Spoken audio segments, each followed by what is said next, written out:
cloudy-ish Murphy Canyon.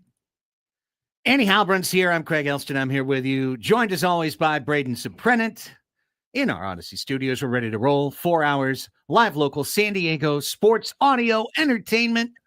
Roll until 2 o'clock. Bridging the gap between Ben and Woods and Gwen and Chris. How's it going, Annie? I'm doing great. 102. Had a Mardi Gras party at her nursing home yesterday. Wow. Hope some B. I mean, Oh, Granny I had company last night. I was a little preoccupied, but I did catch some of your Lakers, 50,000 points there for good old LeBron, and caught some of the Aztecs game. Actually, I caught a lot of the Aztecs game at the end, which was a bit of a bummer for Aztecs fans. You caught it, so I didn't have to. Yeah. I watched the last half especially, and then hey, oh my God, Jose Iglesias! My God, so much is happening. Braden, a beautiful morning. What's going on, Braden? Great morning. Got a workout in today. Good stuff. Beat the rain and everything like that. So. Yeah. It's supposed to rain later. Yeah. Well, it was just a night of assiduous preparation for me. We had the Soccer's Overtime podcast with Tony Sanchez last night. And then when that was done, walked the dog. And then when that was done, kid got home from Scouts, had a big old teenage blow up that occupied most of the evening. Oh, nice. And yeah. Hey, guess what? Parenting a 13-year-old kid comes with, it's not all sunshine and rainbows, everybody. Imagine if it was a female. Okay. I could only be 100 times harder. Only imagine. You're right, and you're right. And when you're right, you're right, and you're right. But that's a tough age. You know, a lot going on. So then that carved out the time I was supposed to be preparing for the Soccer's match tonight. So then I did it after all that. So late night last night, got a late night going tonight with the boys running against Empire up at Front Wave Arena tonight at 7:35 on the CBS Sports Golazo Network. All right. Streaming on Paramount Plus, free on Pluto TV and the CBS Sports app. Just in case you were wondering. Just in case. Yes. It rolls off the tongue, once you start it, it just keep going. Yeah, just keep going. Exactly. All right. Well, we're going to keep going. We got a big show lined up for you today. And as mentioned, when the news broke pretty much right at 8 o'clock that Jose Iglesias coming back to the Padres. Back. Has he ever been there? Well, no. The organization a couple years ago. He's been in on a minor league deal before, just 2 years ago. Yep. Something makes me think that this time AJ Preeley's going to pull the trigger and let Jose be on the big league team this year, even on opening day. So we've got a ton to talk around that, and we will be doing that over the course of the program. We'll get into it in a lot more depth in the next segment. As we continue through the hour, we'll talk about what this means from a payroll standpoint for the San Diego Padres as they continue to demonstrate that as you invest in them, they invest back in you by investing back into the team. When we get into the deep dive hour, we'll look more specifically at what went on in Peoria yesterday and what's going on today. We'll talk about some of the ramifications of signing Jose Iglesias. Like, what does this mean for other players on the 26-man roster, on the 40-man roster? Who's not making this team when Iglesias makes this team? Could somebody be traded off the team? We're going to talk about all that in the Padres Deep Dive Hour. Plus, in that frame, we will hear from Mike Schilt, who did have some comments today, kind of not really dancing around it, not even a salsa, un poco de baile, on Jose Iglesias, because it hasn't been officially announced by the team yet. But he did talk about it. We'll bring you those comments in the 11 a.m. hour as well. Coming up at 12 o'clock Sports Fix. All of the news at the midpoint of your week. We will get that to you. Then we will play Match Game Today. We will assemble the all-star panel coming up at 12:40. In between that, Sammy Levitt will check in with us, and he'll be in at 12:20. Right after the Sports Fix, we'll get the latest from Sammy as the Padres play on the field. He will join us on the line, and then we'll get to the 1 o'clock hour, which will wrap up with Ask Us Anything. So we got a fun one lined up, no doubt about it. Okay, because we've got a ton of Iglesias coming up, I just want to start by saying I'm really happy and satisfied. It's a really nice update for this team. Yeah. It's a great pickup, and it's one we've, I think, literally talked about for a month as something that the Padres could do. But I'm really surprised they did it. I'm really, really, really, really surprised they actually did it. I'm surprised he went for a minor league deal. And as camp is ending in like 3 weeks, and I know David Peralta did another Instagram live, I think yesterday or the day before, I saw some clips where he's like, I'm just sitting around waiting for, a team to pick me up, and I'm staying ready. I wonder what his asking is, or if he's trying to get in on a major league contract instead of a minor league contract. But this is like the state of what it is. I mean, I would have thought Jose Iglesias, while I do agree he's going to make the team, that's, my opinion is he's a lock, unless something really weird happens. I'm just surprised, that I don't know how much interest there was in him or what, but he had a good year last year, and he's had a good career altogether. It seems like he could really help a team, and he's a good fit for the Padres, no doubt. I'm actually surprised, just as surprised as you, because the deal itself is essentially Donovan Solano's deal minus $500,000. And maybe they weren't willing to do that earlier in the season. Like, you don't know necessarily like how things change, or maybe Donovan wasn't willing to wait. Maybe it was one of those situations of like, if you just give it some more time, but man, that can be scary too, Yeah. So, I mean, I expect that deal to be cashed in. I expect him to make $3 million and a chance to make $4 million this year as a key member of the Padres. And if he somehow duplicates what he did last season, that'll mean the Padres paid $1 million per WAR, because Jose Iglesias had a 3.1 WAR last year for the New York Mets. So really, really interesting. Lights you up if you're a Padres fan in a lot of ways. And listen, not a superstar in Major League Baseball, but who's signing superstars on March 5th? No, but he is someone who, when you're looking at depth, or I don't even know what they have necessarily in store for him, he is like a Petco Park hitter. He is like, doesn't strike out a lot, doesn't walk a lot, but he's going to put contact on the baseball. He's going to move the line. It seems like he'd fit in with the offense well. He's a vibes guy. I mean, he's right up there with like a Jerkson Profar type kind of person where he will change the mood of the clubhouse. He obviously, that's not the only reason, but he adds that element of just being like a good vibes guy, a good clubhouse guy. And then the defense, he's good insurance on, and if they don't have him starting in any of those positions, I don't know exactly what they're thinking, then he's good insurance anywhere, third, second, short. Yes. So you have a guy who's, as long as he's hitting and he can keep up some of the production that he had last year, should be a good contributor. I think he's a better hitter walking in the door than pretty much everybody the Padres have penciled into their lineup 7 and below, and potentially, depending on how they do, 6 or 5 and below. Iglesias brings that much credibility as a hitter. He has hit over 300 multiple times. He, as you said, has an innate bat to ball skills. And he has great hands on the infield, like elite hands. Now he's 35, 36 now. So he's not going to have the range that he once had when he was playing for Detroit and for the Angels and other teams at Baltimore, and just like killing it at shortstop. But it doesn't mean that he couldn't step. Doesn't mean he might not be the best defensive shortstop today on the team. I hope Xander's going to just have a lights out year at shortstop, but Iglesias is good enough that you could actually ask that question. Yeah, and this is what's going to be a little befuddling for a while, because it appears like, okay, well, what are they going to do now? What is another trade incoming? Are the Padres going to move someone? They have an influx right now of even major league players or major leaguers on minor league contracts, or guys that they've given $1 million to here, $1 million to there, that they can part with. But for a team that's really trying to cut their dollars and make them go far, I have a hard time thinking that they're going to part with any of these guys they've already guaranteed money to, at least to start the season. Maybe if they don't produce at some point, but to me, I think that those are investments that need to be kind of at least seen out, right? So I could be wrong, but it does make you wonder, what's the next domino? And if there isn't a domino, okay, well, I guess you're going to see quite a few people in the minors or maybe DFA'd. I don't know.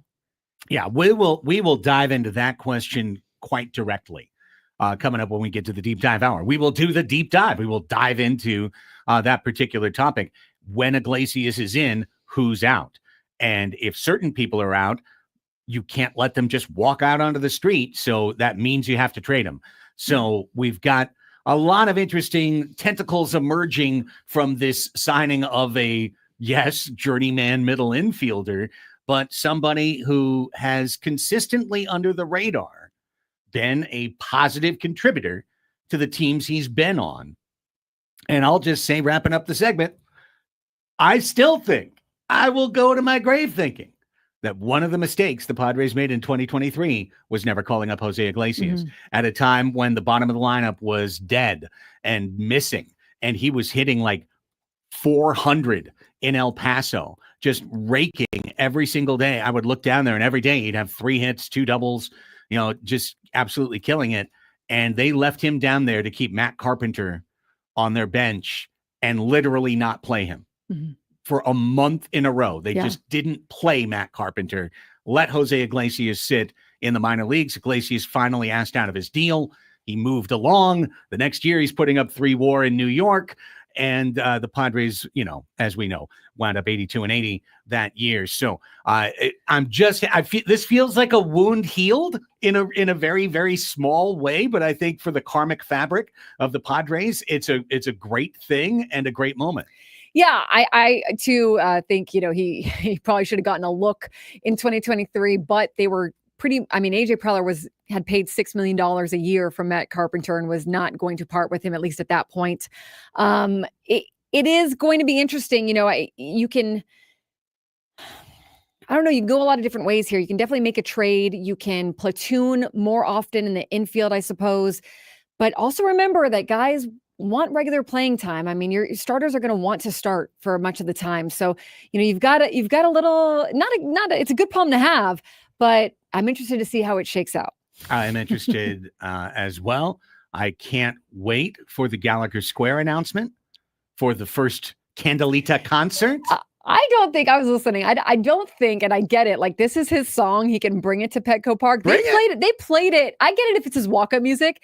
They would play it after wins in New York. I don't think you should do that. Like, I think you leave that in New York, personally. Yeah, it's probably their thing. Or, it's just like, that's your chapter there. Like, what's your chapter here, But hey, if you got the sign, I guess you could put it in City Connect colors and just do the whole bit here. I guess I won't hate it if you do it, but I think you gotta organically find something new. Listen, I got to tell you, I played the song again this morning on my laptop. Yeah, pretty good tune. Yeah, no, it's good. It's good. I'm not debating it. It's very good. He's very good, and yes, he can play concerts after games. Yes.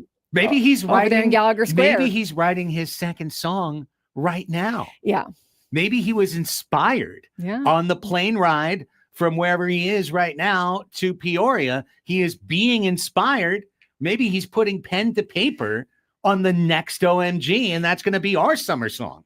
Yes. It's like a Cali kind of vibe to it. Right. Yeah. So, a little West Coast flair. I realize it's his song. He should use it for his walk-up. I'm just saying, for it to be played after games, that was a Mets thing, in my opinion. That's just my opinion. Doesn't mean you have to go with it. Have we gone from LFGSD to OMGSD? I really think I'm putting the cart before the horse regardless here. OMGSD! Let's go!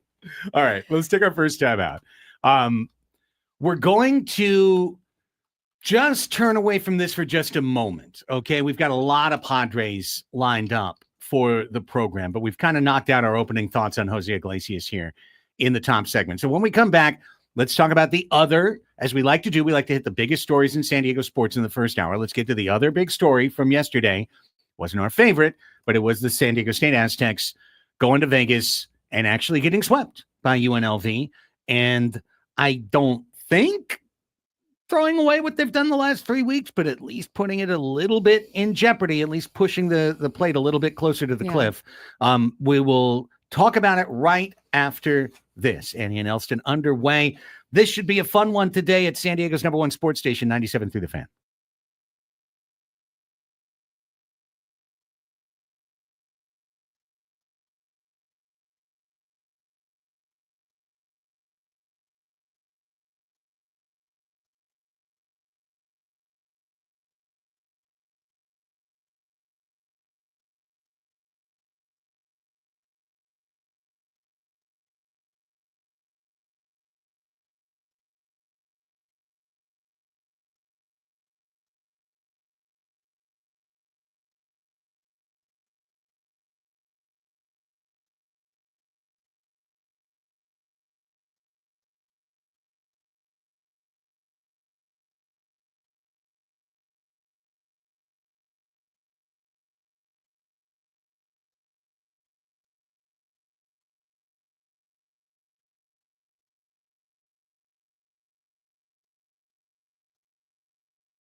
10:21 on the Fan. Annie and Elsten here with you. Annie Halpern, Craig Elsten, Braden Soprennant, rolling till 2 o'clock.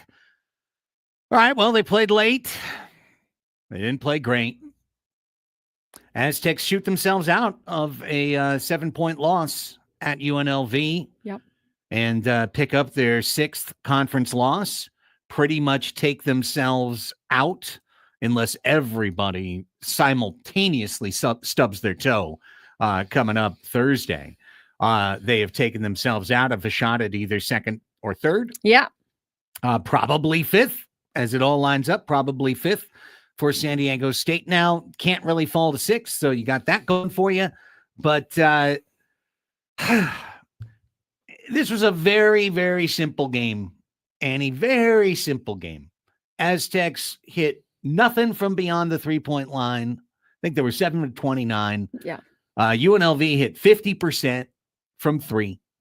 And the Aztecs missed 8 free throws in a 7-point loss. Still without Magungwath. They did look a little tired, which I don't blame them, but it's just an unfortunate timing for that. And Brian Dutcher said as much after the game that, you know, the schedule that they've had over the last few days is not ideal, having to spend the extra night in Laramie. And then they had a quick turnaround to get to this one, where I think UNLV had since Friday off to prepare for this one. It was senior night for them, for UNLV. They hit the threes. San Diego State had trouble with the threes. They had trouble with the free throws. But now it looks like, they've got a win it's a must win on Saturday night. Are we pretty... Well, that's what Ziegler said. Braden, what was the metric damage? Was it a metric ton of damage that was done at Thomas and Mack last night? Well, we won't be able to see the net rankings because those come out on Sundays. Okay. But we could take a look at the RPI, which I'm sure was a little bit of a ding. I gotta see where because UNLV was not ranked very high. So that's like a quad 2 or 3 loss. The fact that it was on the road is better for the Aztecs. That pushes their number up a little bit, but San Diego State dropped 1 spot. Okay. It's not that big of a deal. Yeah, Ziegler writes that they'll be, if they don't win the conference tournament, they'll be sweating out the bid stealers, right? Which we talked about before, and that they're almost certainly headed to the 4-5 quarterfinal in the Mountain West tourney, likely against Boise State or Colorado State, which are also trying to get to the tournament, right? I swear I'm not manifesting this, but the idea that even there is a 2% chance that UCSD makes the Big West final, loses to UC Irvine takes the auto bid, and UCSD gets the at-large bid that bumps San Diego State out of the tournament. It's not impossible. It's not probable, but it's not impossible that something like that happens. But they probably have to lose to Nevada or lose in the first round to Boise State. Yeah. If it's going to come down to those 2 teams, they're going to be like, well, they played each other, and they're going to give the nod to San Diego State. That could be. Yeah, it could be that simple. Of course, they played each other in game 1. It's still a head-to-head matchup, though. If it comes down to just it's not gonna come down to just those teams. There's so many other teams that are involved, But here's where what's going to happen, Craig. They're going to give it to Oklahoma, and UCSD and San Diego State won't be in the tournament. That's what is going to happen. Yeah, Oklahoma's got 4 wins in the SEC and had a lousy non-conference, but they're in the SEC and they're going to make it to make more money. And San Diego's going to be home if that's the case. So hopefully what you just said doesn't even come close to happening, because I know the answer to that. It's not door A, it's not door B, it's door C. It's door you're out of here. Both your asses are out of here. Yeah, door see ya later. Yeah, door see ya later. That's why if you're the Aztecs, all you can really do is go out and play the best you can on Saturday and just try to secure the win and then just keep taking it. It's so cliche, game at a time, but you just don't have control over much else. They're at home. It's senior night. The way the Aztecs bounce back after losses at home is that they win every time. So I think they're now like 38-1 or 37-1. Oh, they did kind of struggle at Viejas this year, didn't they? Beginning of the year, they absolutely did. Okay. But then they turned that around. Yeah. Well, it'd be nice if the show showed up and locked in for the first time this year. It'd be great. Yeah, it might be a great idea to do that. It's a great idea on Saturday and just lock the you-know-what in and get this thing rolling. But I completely expect that to happen. I expect San Diego State on senior night to play well, to circle the wagons, to get that dub, to finish 5th. They'll have a little rest. Yeah. They should be able to, kind of regroup, get back together. And if we remember yesterday's conversation, This now puts them in the 4-5 game inside of the bracket, which means they wouldn't be playing at 9:00 at night. Yeah, it's actually better for them bracket wise. Yeah, they It's get way to better for them. a more favorable seeding, so to speak, especially in terms of like the practicality of it. Never mind what it would be on paper, but just the practical sense of like not playing in the middle of the night. Yeah. And I think playing in the middle of the night stinks.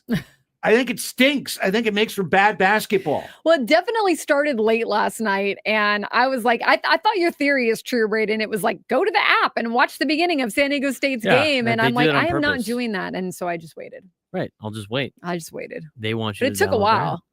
Well, for me, at least, it felt like. I mean, at this point in time, I can't believe they think that these games are going to last 2 hours. There's not a single college basketball game that lasts 2 hours. Yeah, never. I don't even think like the D2 games that barely have any timeouts. Yeah. They still go 2 hours plus. Every USD men's and women's basketball game that I worked this year, most of them all of them on ESPN Plus, because if I'm working the games on ESPN Plus, I have never gotten out of there in 2 hours. Never. Mm-hmm. I think maybe 1 or 2 times the game flew by because they didn't call any fouls, which is great. Yeah. First thing I tell the refs, they come around to talk to you, wind it. Just wind the clock. We don't need that. Stop calling. Swallow your whistle. We don't need all these fouls. Yeah. So the games that didn't have a lot of fouls, I think came in like just about 2 hours. And that's with shorter ESPN Plus commercial breaks. Yeah. Right. I don't know why they think that they could squeeze these games in 2 hours, or they want you to download the app. Tyler says the app was still showing the other game, not even on San Diego State. That's how they get you. It's called incompetence. Yeah. Right. Yeah. It's how we just continue to unravel. Like here's an unnecessary roadblock to throw in your way. By the way, it doesn't work, but please enjoy the roadblock nonetheless. So I think we're all in accord here. Really a bummer loss. I hope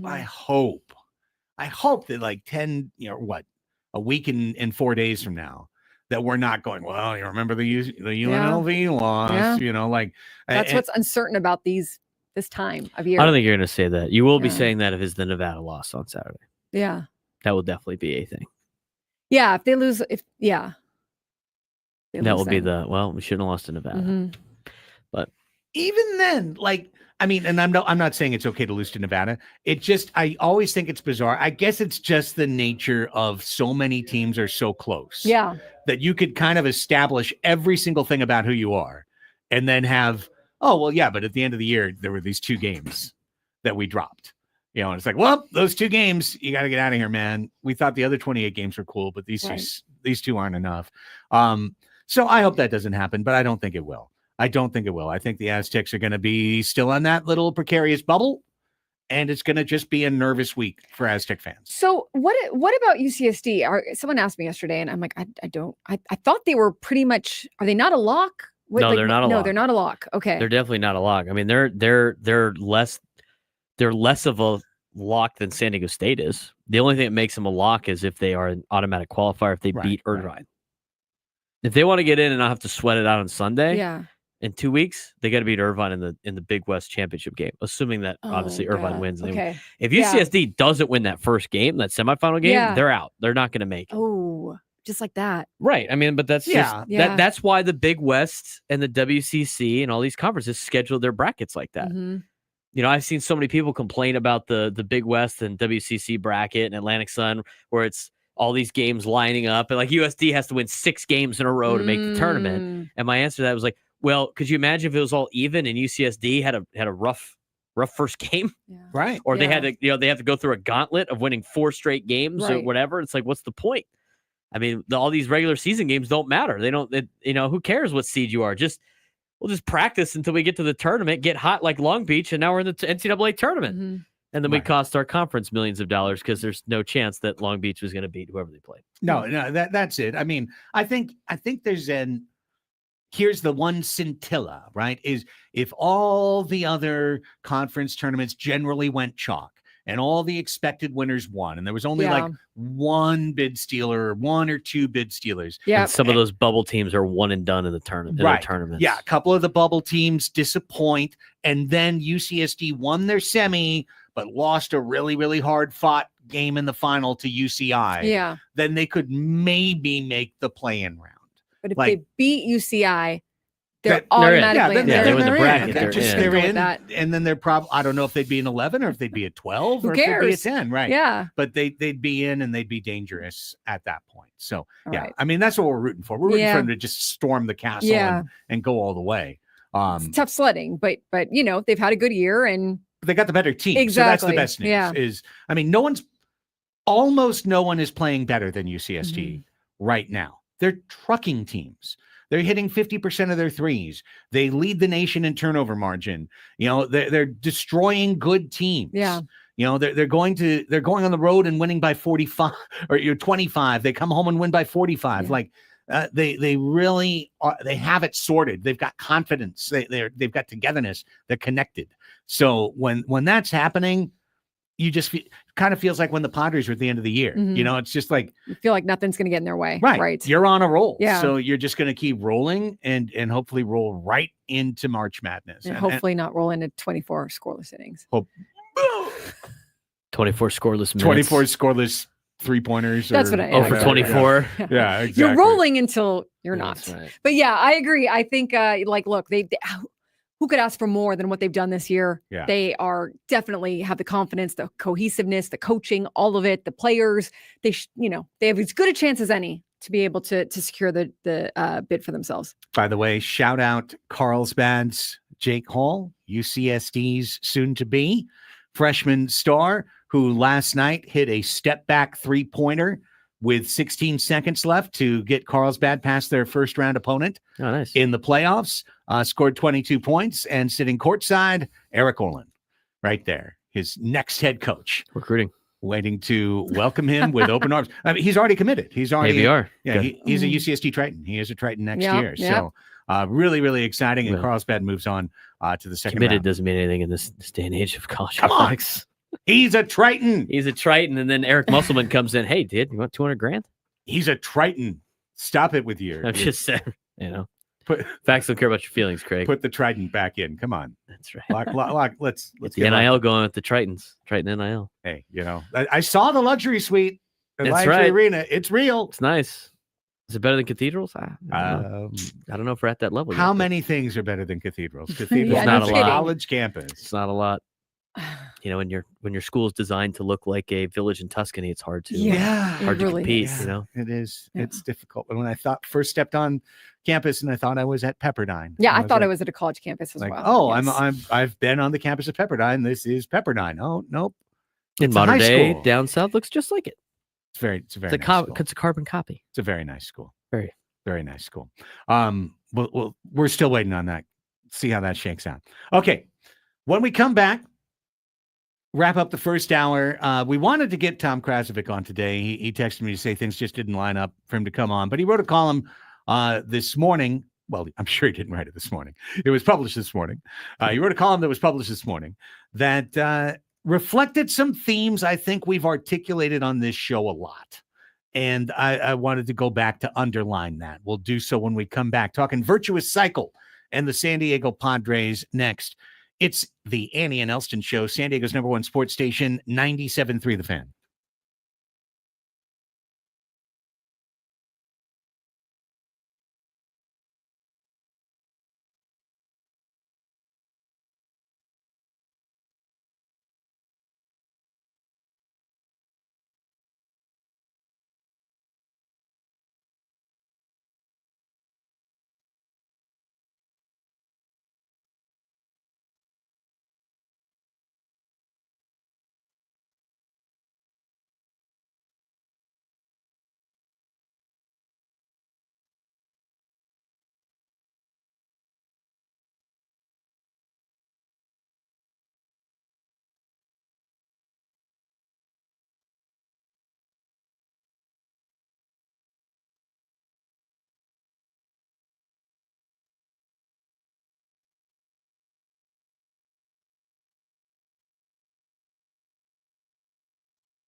This hour on 97.3 The Fan is brought to you by Jack in the Box.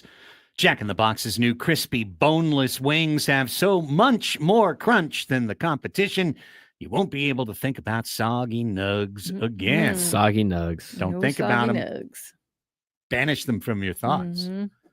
Boneless, crunchy wings. Better. Jack in the Box. Do it. All right. J-Box. Danny and Elsten. I can't tell you last time I had J-Box. Yeah.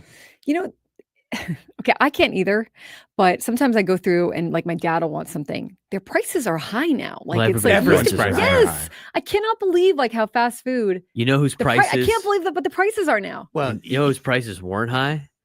Is that El Guero Canelo place I went to in Tucson? yeah. I got 2 Sonoran dogs and a fries for $8. That's amazing. I couldn't That believe is. it. Yeah, Yeah. that's I amazing. couldn't Yeah. believe it. And in Tucson, it was probably high for them.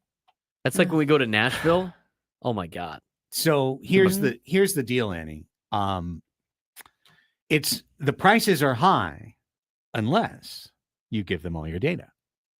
Because Yes, it's all in the apps. because Ah, More that's how they get see, you? this is why my Yes. More conspiracy apps. is not a conspiracy about the TV. It's with the not. apps. They Yeah. just want you. That's how they're trying to all make Data their money. collection. Right. no, it's completely true. Yeah. And you know, I talked about my experience Monday not getting breakfast, right? And You got a good tip in having the chat. having to turn around Yeah. and you're right, I did get a good tip in the chat, but that was ordered via Mhm. the app, which every single weekday has a breakfast deal in there. Like okay. order the sandwich, get the hash brown free. Otherwise, pay $4 for the hash Yeah. brown.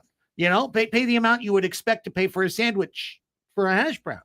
And which is insane. Yeah. But it's the same for every company now. Every company is like, just get the app for the daily deal and the Yeah. rewards and the this and the that and the other thing. And we're going to put deals in there every day to make sure you press that button, because every time you press that button, you have agreed implicitly when you clicked on terms and conditions to turn over your data to them. Give them the blood of your firstborn while you're at it. Normal Heights says cook at home. You're correct. Normal Well, Heights, yeah, of but course, that's yeah. tough I mean, sometimes. Yeah. Can't do it all the Yeah. time.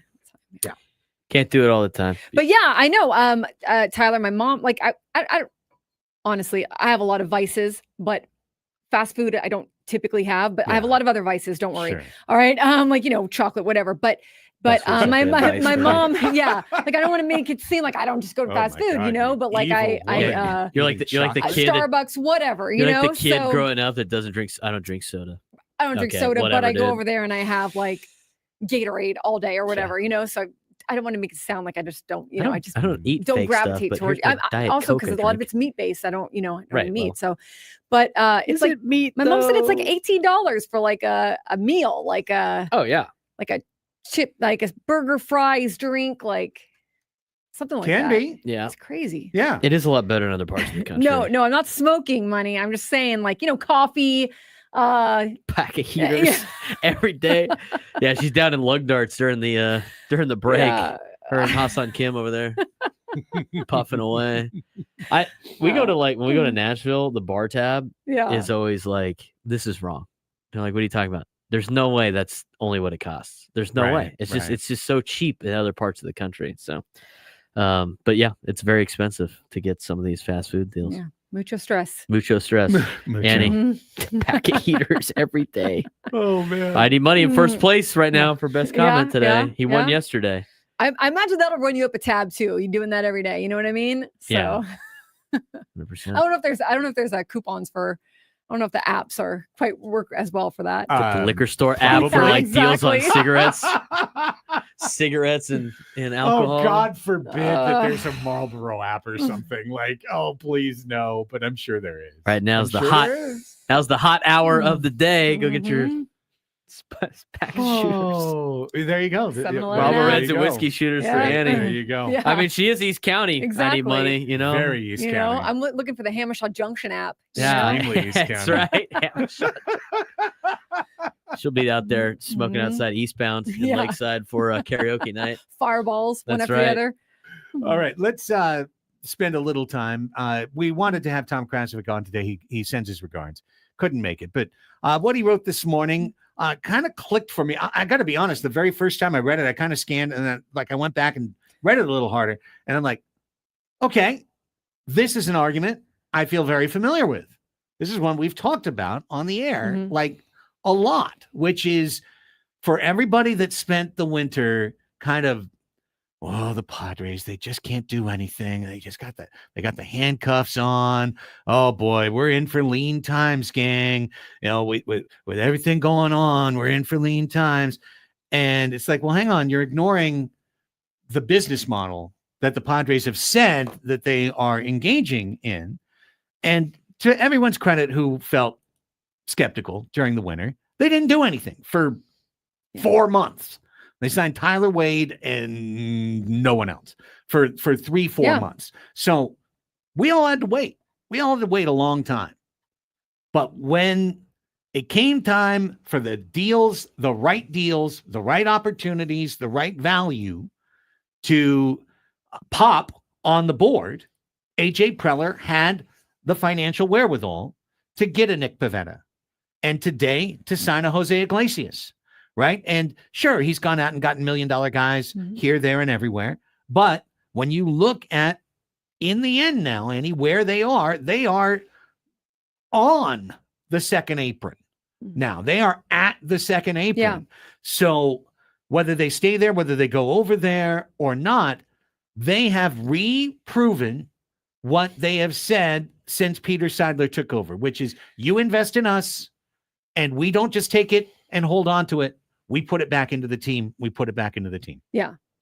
Yeah, I mean, definitely. I mean, this is kind of the way that they've gone, at least over the last, 3, 4, 5 years, and especially since the Chargers left and they became the only sports, not the only, I shouldn't say that, not the only, but the main pro sports team in San Diego, the hottest ticket, I would say, in San Diego. They kind of capitalized on that. And I think that was part of their vision all along. It, kind of was helped out a little bit by the NFL leaving San Diego. But to their credit, they also went out and they did what they needed to do, which is put together a winning team, give San Diegans something to be proud of, give them a reason to come to Petco Park.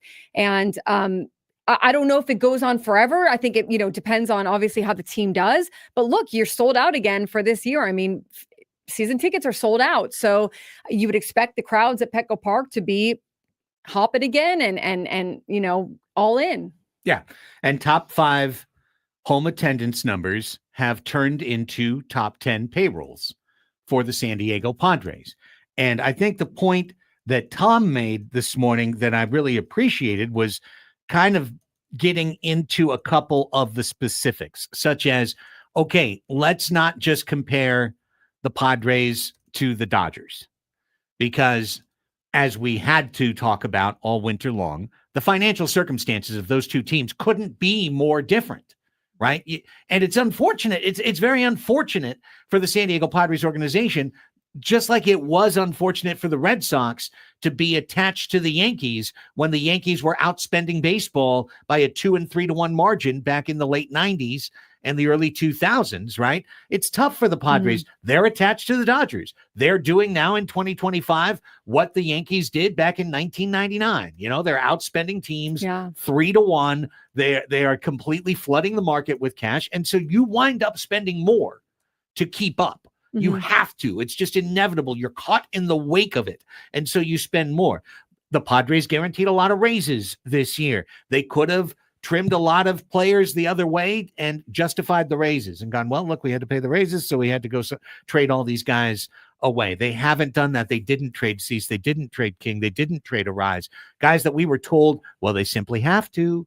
They didn't. They didn't have to. They didn't have to. At least they haven't had to. And what, again, to the point that Tom was making, when you look at like-sized markets, the only team in a like-sized market that's spending close to the Padres is Arizona, right? Arizona is 12th. NL West, baby. They're 12th in payroll. We're 10th in payroll. But you look at the other teams that you would like size with us, it's Colorado, Miami, St. Louis, Pittsburgh, Cincinnati, Milwaukee. None of them are playing the game that the Padres are playing. None of them are making the investment in their fans by making the investment in the team and saying, you're going to reward us by filling our ballpark every single night. You're going to reward us by draping the town in our merchandise every single day. And yes, none of those teams are in the top 10 or top 15, top. No, Yeah. no, they are all, every one of those 6 teams, the closest that one of them comes to the Padres is $60 million. Some of them spending $137 million less. Yeah, it's tough. Than San Diego. So, again, what if Colorado invested amazingly in their team and then they started to draw 55,000 to Coors Field or whatever the capacity, 49,000 every single night. Yeah, what's crazy about Colorado is their fans still show up for them. I mean, it dropped off a little bit, I think, last year, but like those fans still go to Coors Field and like they show up. If they invested a little bit more, I think you'd have Colorado looking very much like San Diego, but they haven't chosen to do that. But if they did that, I think, you'd have a pretty hopping place, even more so than it's been for the Colorado Rockies fans. Yeah, and I get it. The Broncos are in Colorado. The Nuggets are in Colorado. The Avalanche are in Colorado. It's different. Even Cincinnati. The Bengals are in Cincinnati. The Bengals run the roost the way that the Chargers used to run the roost, here in San Diego. Every market is a little bit different. Yeah, I remember talking to I have a very good friend who's a former Charger, and he was part of like the 2001 team when they were like 2-14 or whatever. Like they were like, the Chargers were terrible. Okay. And I was like, asking him about the Padres, and he was like, we didn't even know the Padres existed. And that's when they were like doing, Tony Gwynn, you had good players on the team. It was, it wasn't like they were terrible years, those obviously 98, 99, 2000, whatever.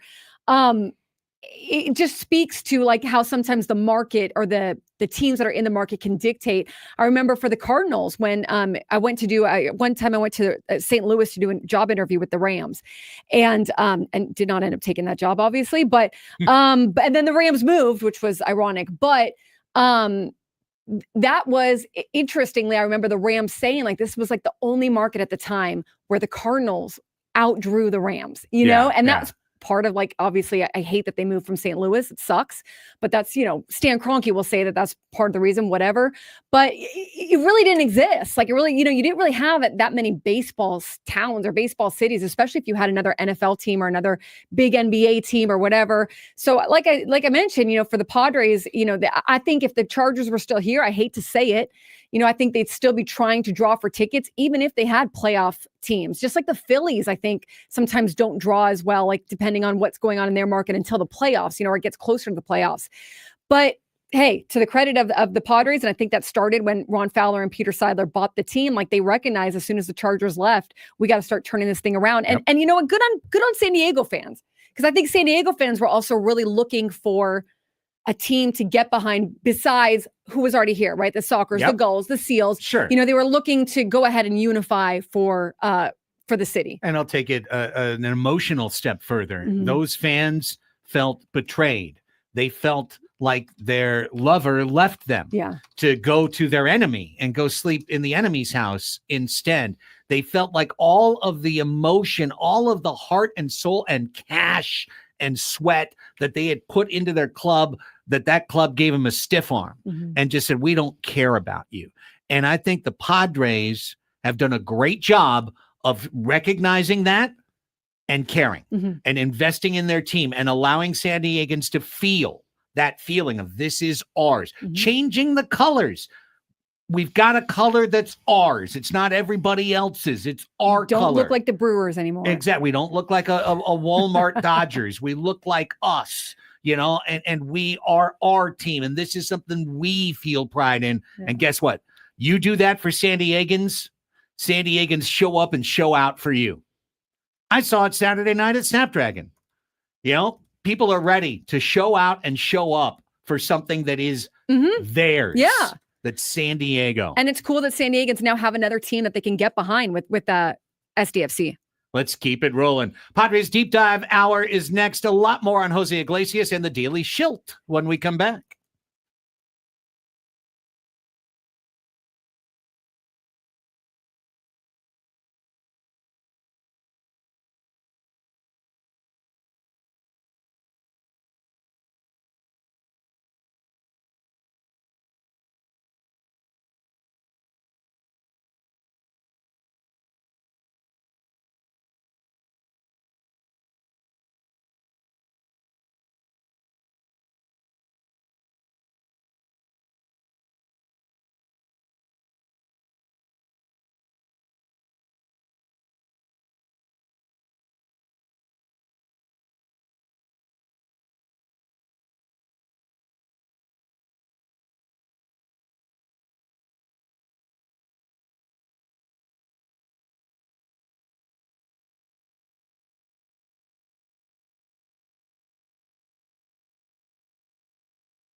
Baseball coverage on 97.3 The Fan is presented by T-Mobile. Head to T-Mobile.com. Get a great deal on an iPhone 16 Pro.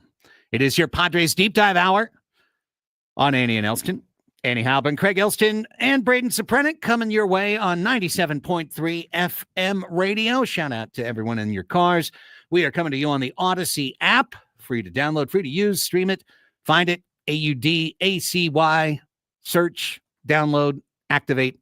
And if you're there, leave us a voice message. We would love to hear from you when we get to ask us anything at the end of the show. Love to get some voice messages in on the Odyssey app today. They get priority on Ask Us Anything. I mean, they really do. Like, if it's there, we'll play them first on Ask Us Anything. So leave us a voice message today.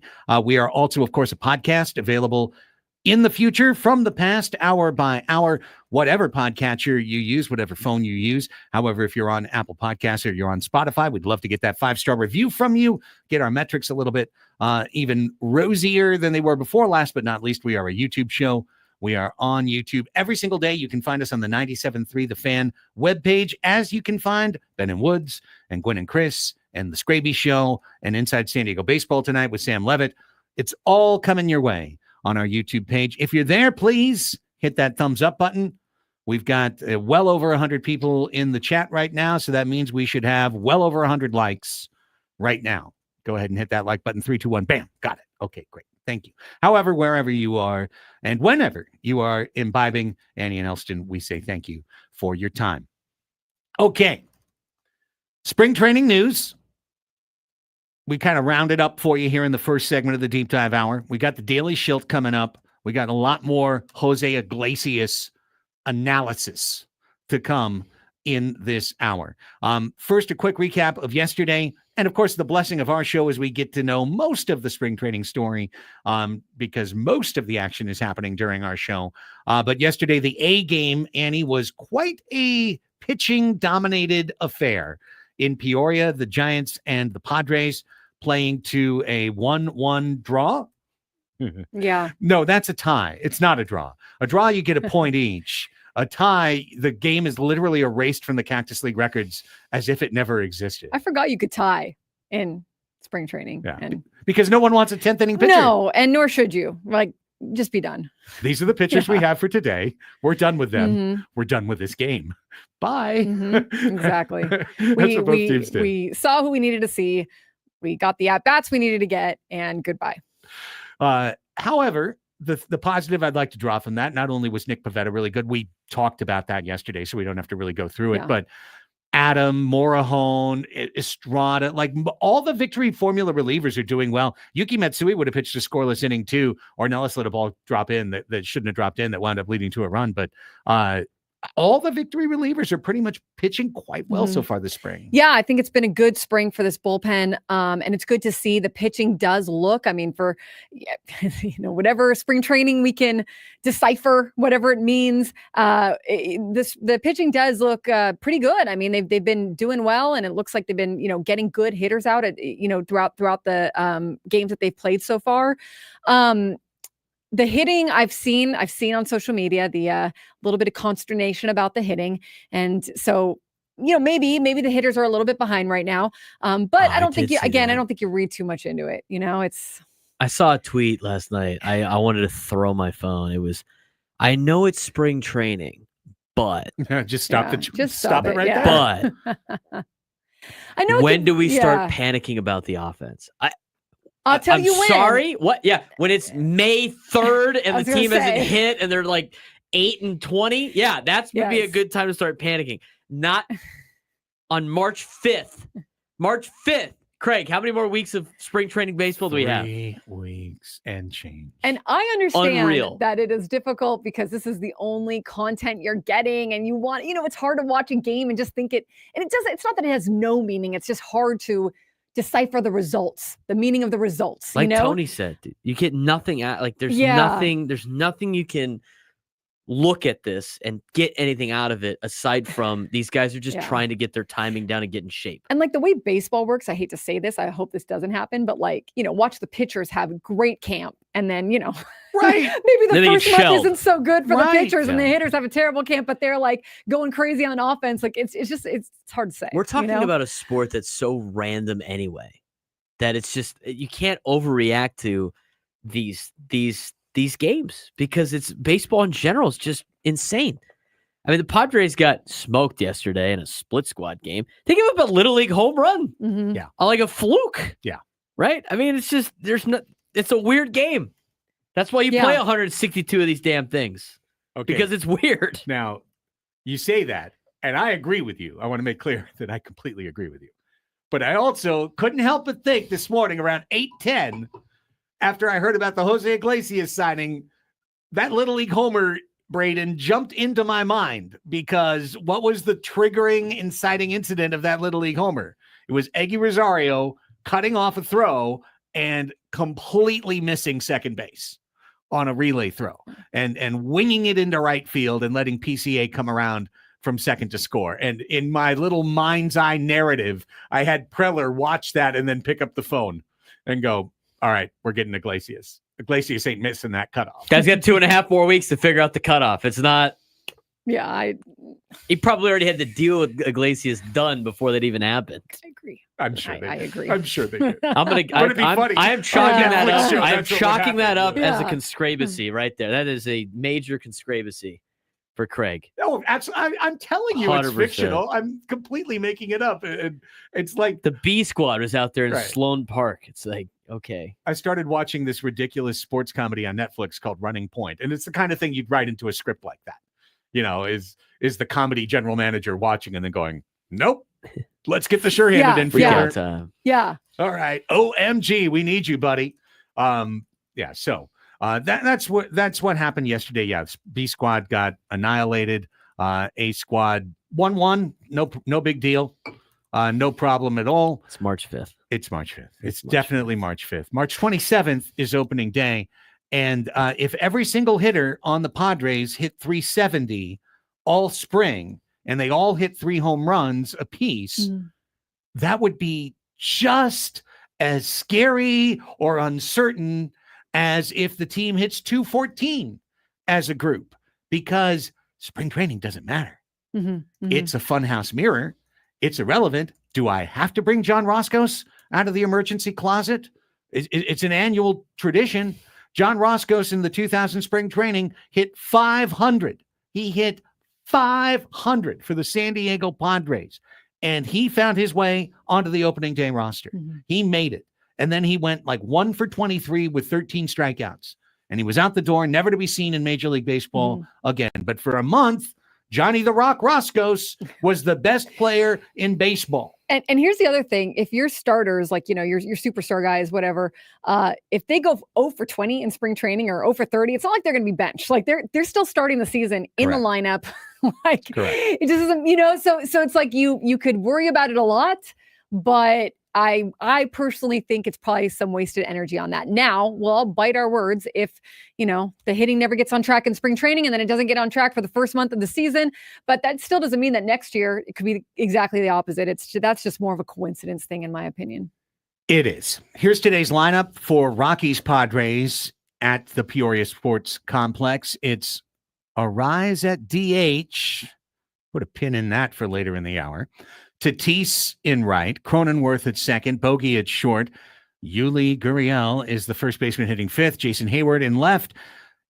Diaz is the catcher hitting seventh. Rosario is at third base hitting eighth, and Lockridge in center field batting ninth, and Michael King on the mound for San Diego today, probably looking to get to the 3-4 inning mark. Where are they today? Peoria. Okay. Who are they playing? Sorry, I missed all Rockies. this. Rockies. Okay. All right. Dinger will be Not there. not there.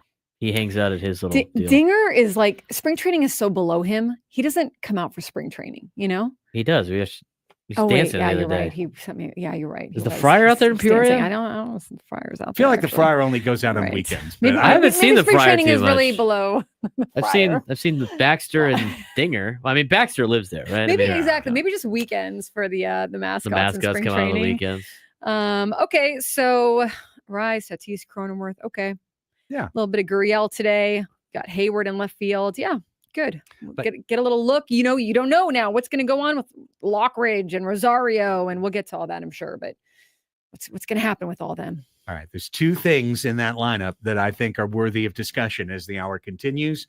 The first is Ariza DH, and the second is Iggy Rosario starting again and starting every single day for the San Diego Padres in the spring. Why is that? Why? There's competition. There's other dudes in camp. Why does Iggy Rosario, among all the players, why is he the one that starts every single day for San Diego? Based on today's transaction, you can probably line up the tea leaves with me in the bottom of your cups collectively. I think I know where this is going. And we're going to talk about it as we continue with the Deep Dive Hour. Also, as we move along in the next segment, we will hear from Mike Schilt, manager of your San Diego Padres. He was asked this morning about Jose Iglesias, and he didn't just no comment it. He didn't just do the smiling stiff arm on Kevin Acee. He had answers. So we will hear those answers, and we will all process them together. Plus, as the hour continues, where will Jose Iglesias play? Whose spot will he take? How can Mike Schilt best employ his newest employee? All of that as we continue. Padres Deep Dive Hour rolls forward at San Diego's #1 sports station, 97.3 The Fan.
11:17.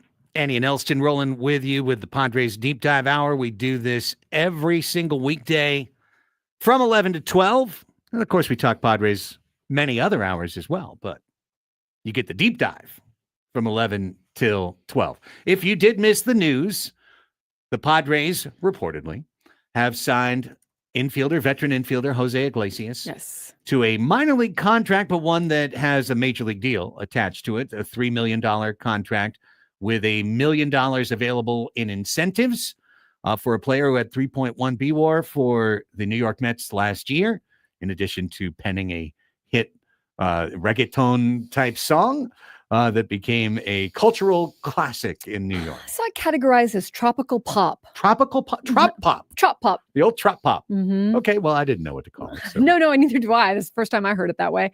You could be right. I have no idea. It's not exactly I don't know. reggaeton. Yes. It's not really reggaeton. There's no real rapping going on. It's much more Latin pop for sure. But it's delightful. Anyways, he's here. We're going to talk a lot more about that. But first, let's bring you the Daily Schilt with manager Mike Schilt from Peoria and Padres Spring Training, where I know in one of these clips he will address Jose Iglesias. Excited to have him. He's on board, and it's here later tonight. Clearly a proven guy in the league, plays multiple positions, integral part of a lot of clubs and their success, winning player, very accomplished guy. So we're excited to have him come in here and have a chance to compete for an opportunity. You can always use guys with the qualities that you just mentioned, but it wouldn't seem like you had a glaring need there. But maybe Eggy is going to spend more time in the outfield. Is that a possibility? It's all on the table. I mean, listen, we got a competitive camp. We add to it with Iglesias. It does. I mean, Eggy's already moved around the field, second, third, left field. Played short last year a little bit. So, AJ brought him in. It's a good opportunity for him to come in and compete for the spot in the club. And, that's what we're here for. All right. Very direct in terms of Jose Iglesias. And the question about Mr. Rosario is one that we're going to continue to pursue as the segment continues. But yes, you could play Eggy Rosario in left field against left-handed pitching. And as you mentioned during the break, Annie, I don't know if it was in but Connor Joe still has options as a big leaguer. Yes. They could still send him to the minor league. Connor Joe can be optioned to the minors, as can Lockridge and Tirso Ornelas and Oscar Gonzalez. Rosario and Wade cannot be optioned, so they would be subject to waivers if they don't make the club, or you move them somehow. Okay, so that's important context, especially when we get into next segment and we start really kind of breaking down how this impacts the roster. So keep that in mind. But first, let's head to Daily Schilt Part 2. Jose has played both middle infield spots. Do you see him as one way or the other? Do you like him one way or left? I think he can play second, short, and third very well. So that's a benefit of what we know coming in. This guy's a proven defender regardless where you put him. Did you run into him at all in 2023 when he was in the org? I did not. No, I did not get a chance to come across him, but I've competed against him in Cincinnati and primarily, and seen him across the field last year in New York and Colorado. So there's familiarity there and respect there. What did you make of what he was able to do last season? Quite a bit. Just watching them. We played them late in the season. Clearly the club played very well towards the end, like we did, and talking to some people, that observed that club and was in around that area. He was a huge part of that team's success relative to his performance on the field, knowing how to play, but also just the way he went about it and his competitive spirit.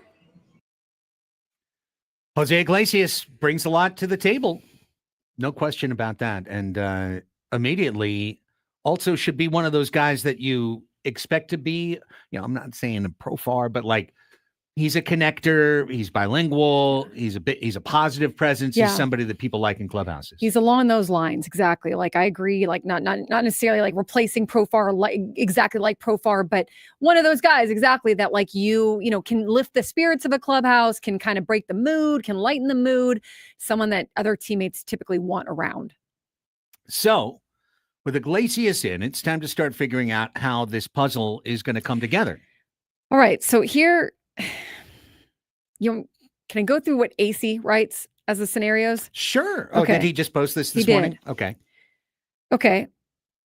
So the potential for a trade, he writes, being enhanced by this move probably should not be entirely ignored. He says the Padres do not seem inclined to move Jake Cronenworth, but they have fielded calls on their second baseman. Rosario's out of minor league options and could be traded if Iglesias proves a viable contributor, which I think, Craig, you're kind of on that track. Right. It is possible or plausible that if Iglesias continues what he did in New York and forces his way into the lineup, he could be at second base, Cronenworth slides back to first, and Luis Arraez becomes the Padres' designated hitter. Now, what I would say to that is Luis Arraez does not want to be the designated hitter, but okay. He already didn't want to play, like the guy already wants to play second. He's playing first. If you put him at designated hitter, I don't know, but okay. So then it is more likely Iglesias enters a competition for a spot on the bench that is already bustling and which requires moving pieces and the versatility of some of those pieces. That was kind of my inclination, was he's going to start at DH or on the bench, and then he's insurance. Like, he's going to spell guys. He's going to spell you at third base, second base, shortstop. And then if anybody gets hurt or is out for a long period of time, or he gets really hot, I guess, you could push him into the lineup. However, I know you probably feel like his defense warrants more of a shot at starting maybe. Well, I do think that Jose Iglesias has a decent chance to be the best defensive second baseman on the team. Jake's a pretty good defensive second baseman. Jake's pretty good. He's pretty good. Jose is quite good. Even at 35, you think? Well, I don't know. How old's Jake now? 32? Yeah, I mean, they're not that far apart. It's true. They're not that far apart. But in terms of just like pure smooth, there are very few infielders smoother 31 than Jose Iglesias. So I'm not saying they should do that. And I'm not saying that Jake is a negative defensively. In fact, he's got his chance to get back to the All-Star game this year just by being himself at second base, where there's not as much competition as there is at first base. It's hard too, because there was so much made of these guys know their positions. They're coming in this season. We're not, Xander knows he's at shortstop. Jake knows he's at second. Luis knows he's at first. I'm not saying that, you can't change them. And of course, they're being paid a lot of money. I understand that argument. They're being paid a lot of money. They can move, blah, blah, blah.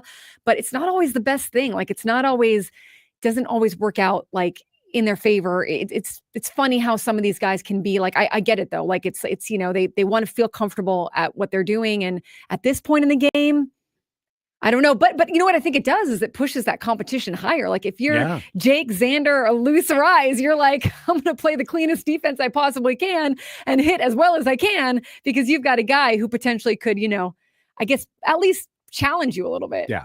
Where my target lands directly is Eggy Rosario, because to me, Jose Iglesias is a direct competitor these are the same player in the sense that they are right-handed hitting, multi-positional infielders who you expect to play primarily against left-handed pitching.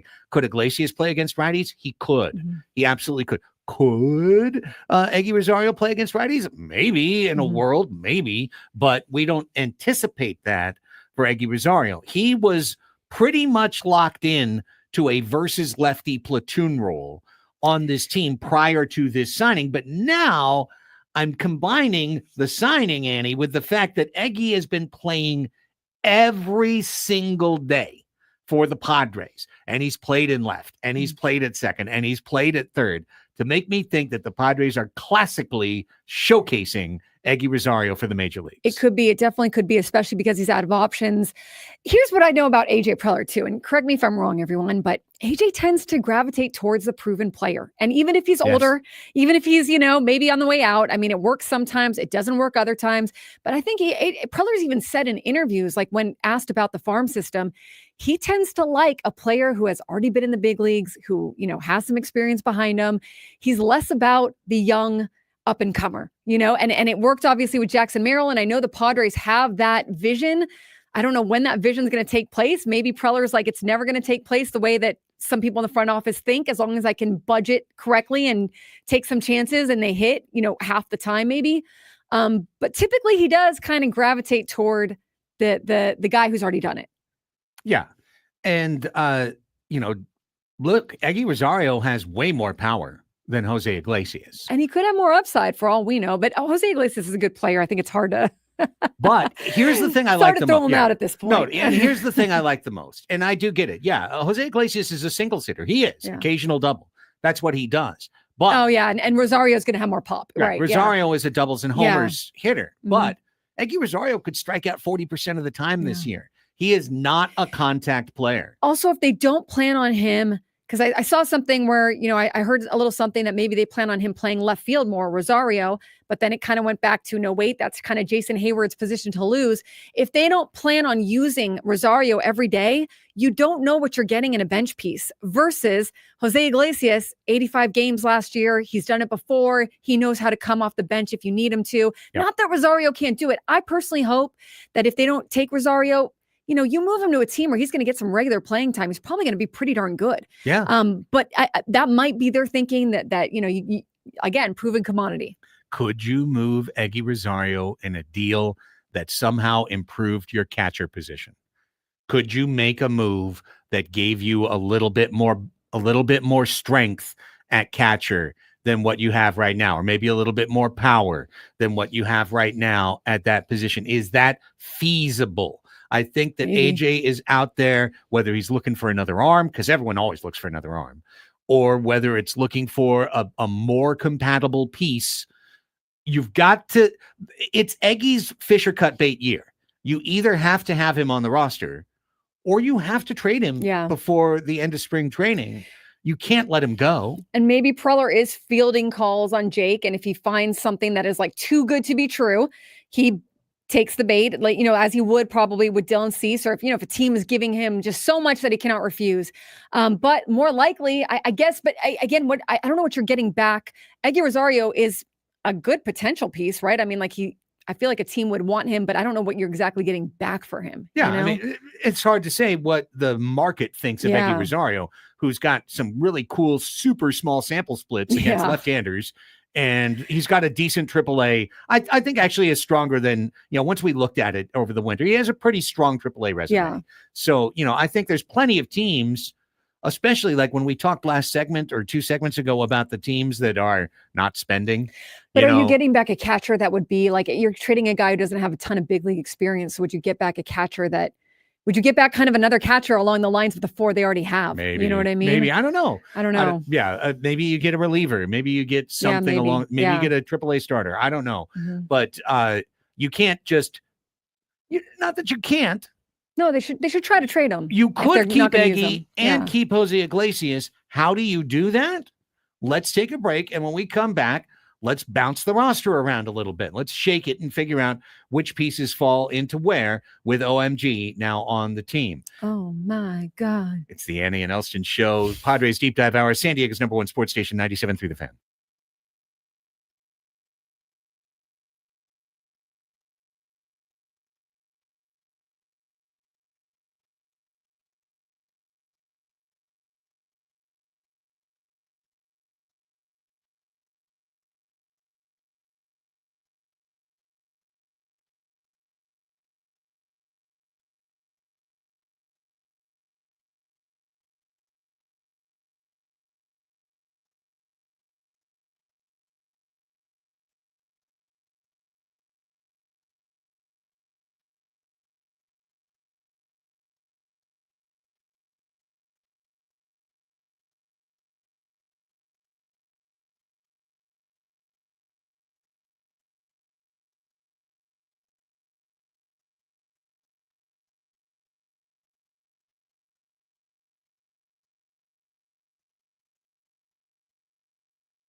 11:35.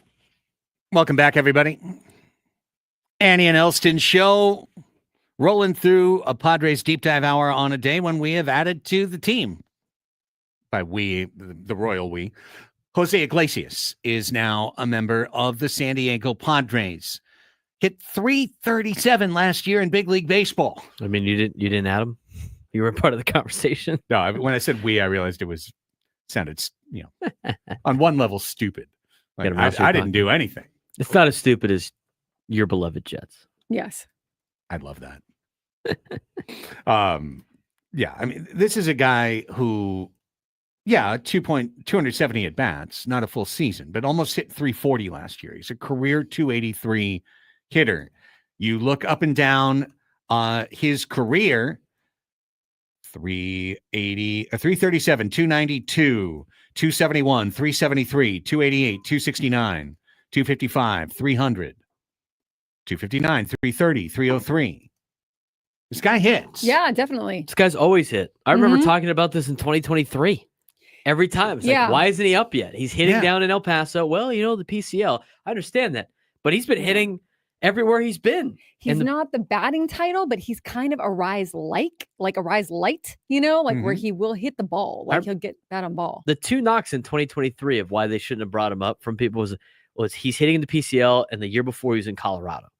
But all the other years it's been the same. It's not like he's had this drastic decline, and it's amazing that it took him having to do it in New York for people to catch on. Like, oh, look, this is a good pickup. Or maybe he just needed to sing a song. Maybe if he sung a song before, he would have been pulled up from El Paso.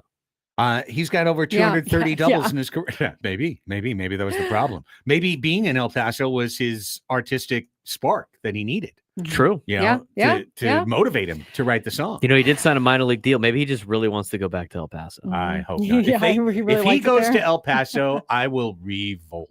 There will be a revolt program. I will not eat my hat.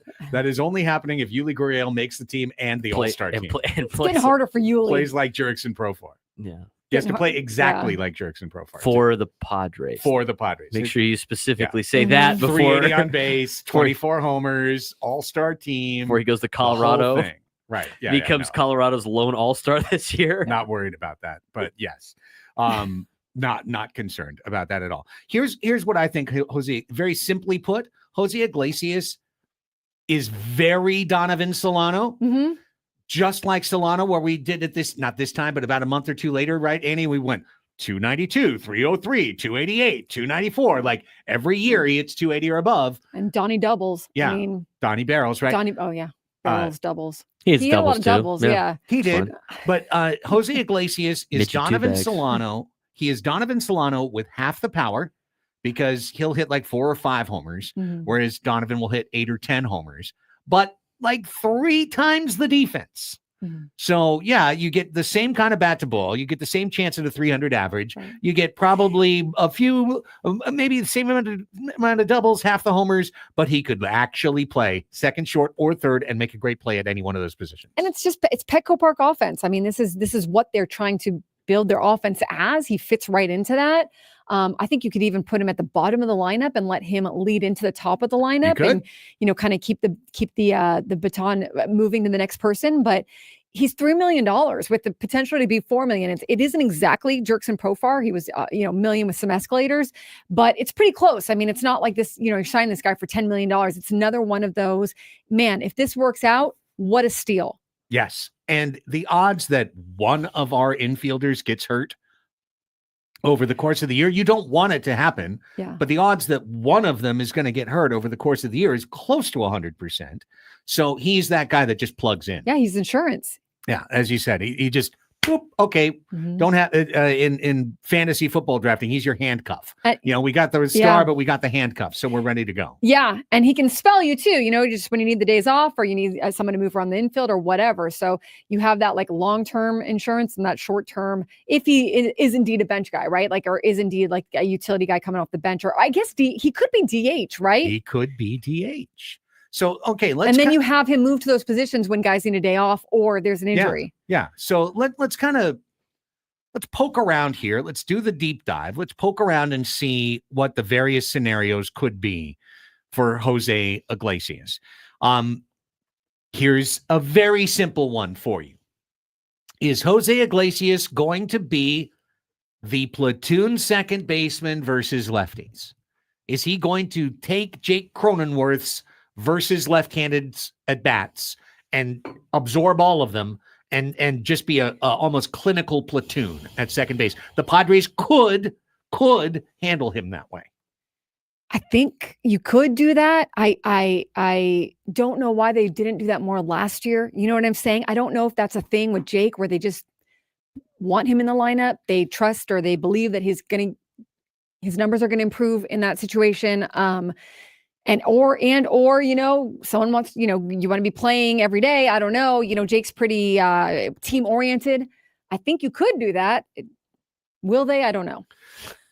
You could use Jose Iglesias, and I'm going to get to much more creative ideas here. You could use Jose Iglesias almost purely as Solano, as a pinch hitter who is going to only start when a guy's injured regularly, but otherwise will occasionally spell somebody against left-handers. But what he really becomes is pinch hitter / we have now a defensive configuration. We could go in the 8th inning, kick Cronenworth over to first base, put Jose at second base, kick Arise to the bench, and be a better defensive team late in the game. Yeah, absolutely. It just does kind of make me think, though, like you have Tyler Wade, too, to be able to jump in. And I know he's not as good defensively and he's not as good offensively, but you kind of have now these two guys who, you know, can jump in any position. And, you know, Tyler can also play the outfield, but it seems like I don't know, like it just I guess you keep both of them in those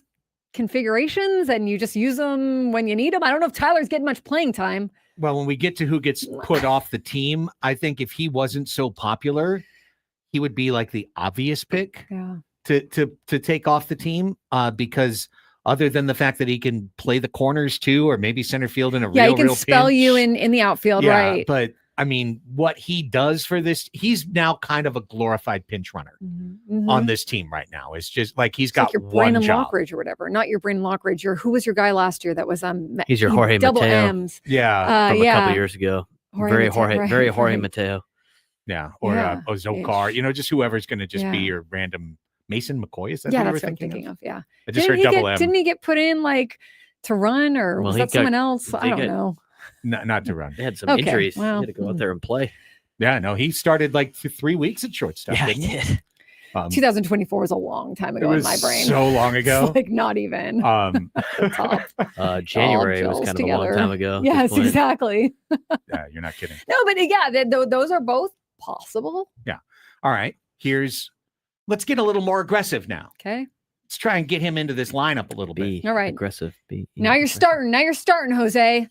Why wouldn't Jose Iglesias today get an everyday 7, 8, 9 job, either as the starting DH or time sharing in between the infield and DH? And if you're going to do that, why wouldn't Arise, the worst of the three, when we're talking about Cronenworth, Iglesias, Arise is clearly the worst glove of the three.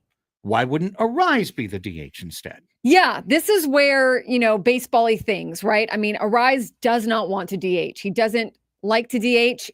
So you would, I guess, perhaps risk Arise maybe not being Arise at the plate if you have him DH. But look, Luis Arise is going to hit. You know what I mean? Like I have a hard time thinking that he won't end up hitting even if he's a DH. I don't think he prefers it simply because, you know, you spend too much time between plate appearances overthinking. Guys just typically don't like to do it. But you're already asking Arise. So Arise, we heard him earlier in camp. He prefers to play second. So he's like, hey, go ahead, throw me at first. And now you're going to be like, oh, wait, sorry. Now you're going to be DH. You can do it. And maybe it's the best thing. And maybe it won't be a problem at all. I just don't think he'd prefer it. This is me speaking for him. Right. And I don't blame him for feeling that way. But the Padres, I believe, do not need to be beholden to Luis Ariza's feelings as a departing free agent potentially at the end of the year. But if it affects his offense, that's why I think, again, I think it's Luis Ariza. He's going to hit the ball. It's hard to imagine he won't. I find it equally hard to believe that Luis Ariz is going to be hitting 260 in July, and then the AC piece comes out that it's all because he's not being a below average defender in the field, that's the reason. Yeah. And as we know, Mike Schilt is not Gene Mock, all right? Like, he's not going to just lock dudes in, or John McNamara, give you a better old school manager that was set and forgetting, John McNamara. Like, he's going to put Ariz in the field. He's going to move things around. He always does. For sure. This is where I get to a little bit, and I talked about this earlier, and this was not a story last year because the team was winning. But there were grumblings in the clubhouse because this was not Mike Schilt getting Jose Iglesias today. This was AJ Preller, an influx of infielders, a lot of guys to fit in, to figure out where they go. And sometimes you don't get that regular playing time or that regular position or that regular whatever. And again, you had a team last year that wanted to win, got past it, whatever. But I just think you run the risk of it. Now you've got Mike Schilt at the helm. They did it last year. Maybe you do it again. This is something that the Dodgers do. You got an influx. They're not always going to get to play where they want to play. So I understand that the people out there that are rolling their eyes, like, get over it. You're getting paid. Move, go where you got to go. It's just sometimes it's a tricky thing. Like, it's, these guys are creatures of habit. They're very, mentally beholden to what they do routinely and all this stuff. And it can be tricky. But again, they got past it last year. Maybe you get past it again this year if you keep everybody. Yeah. And that's the big if, because now we really think about it and we push the metrics, right? So as we talked about a little earlier, Eggy Rosario is out of options. So you're doing one of two things. You're keeping him or you're trading him. You are certainly not exposing him to waivers. The Padres don't have the luxury to do something like that. So one of those two things will happen to Eggy Rosario. But hang on a second. I remember the two of us talking just a week ago about we don't need to be precious with any of our $1 million players, right? Like, no, you sign guys for $1 million, they come, they go. This is what we heard all offseason. Hey, if it doesn't work out, it's a low risk move. You just let them go. The only thing I have to say about that, though, is like they are trying to stay at that 200 million mark or whatever. I think that they want to try to make these guys work if possible. I guess if you let one go, you can always pick up another $1 million guy down the line if you need him. I don't know how many are sitting around, but I guess you could. Brandon Belt's still on his boat, just waiting. Brandon Belt's not getting off his couch unless he's getting a certain type of deal. All right. But yeah, exactly. I mean, I guess you just kind of go with it from there. Yeah. My gut tells me that they're not parting with him. Although maybe Connor Joe starts in the minors. One. Yeah. That's the one. I guess that one I could see. Yeah, he's got an option. That's what options are for. Exactly. Right. Options are for using them for situations like this. Yeah. And if you have them, sorry to hurt your feelings, but that's the game that needs to be played. Yeah. Right. And one of the reasons you use an option is so you don't lose a guy. Right. And it's a difficult conversation to have to say, Connor, we signed you. You're Poway, you're San Diego. We want you to be here, but you're going to be El Paso for a little while. You'll be up soon. It won't be too long, but we don't want to lose Eggy Rosario. And we can do this with you, and we can't do it with him. And sometimes you do that even if he outplays Rosario or Iglesias or like some of these guys that don't have options you'd have to cut. We want both in the organization, and unfortunately you have options. And then when he burns his options, then he's in the spot where he gets to be the guy that doesn't get moved for certain reasons. So it's the game. It's the roster moving game. It's a numbers game, which I know all the players hate saying, but it is. It's a game. Or like the relievers that rack up their Southwest miles because they're the options ones that go back and forth. But he would have to be, Connor Joe would have to be El Paso. I'm sorry. Paso, but are you trying to combine Poway and El Paso together? I really am. Braden? El Paso Easternate. Thank you. Just waiting for that.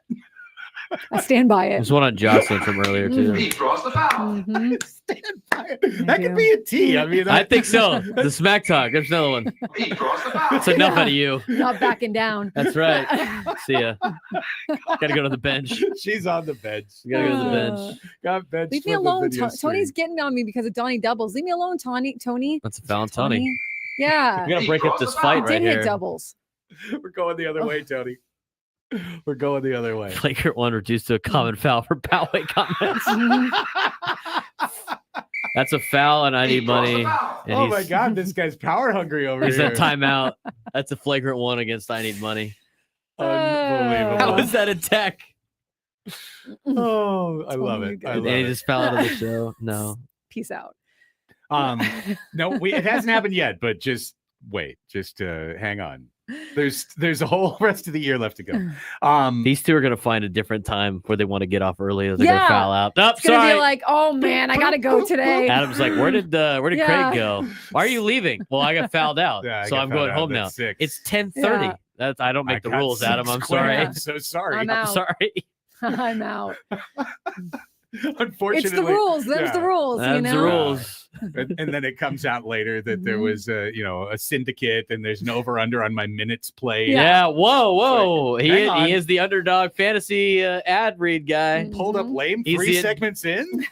Wait a minute. Back The endorser for underdog got fouled Said he has a out migraine. in the first 11 I didn't know he had a minutes. history of migraines. What?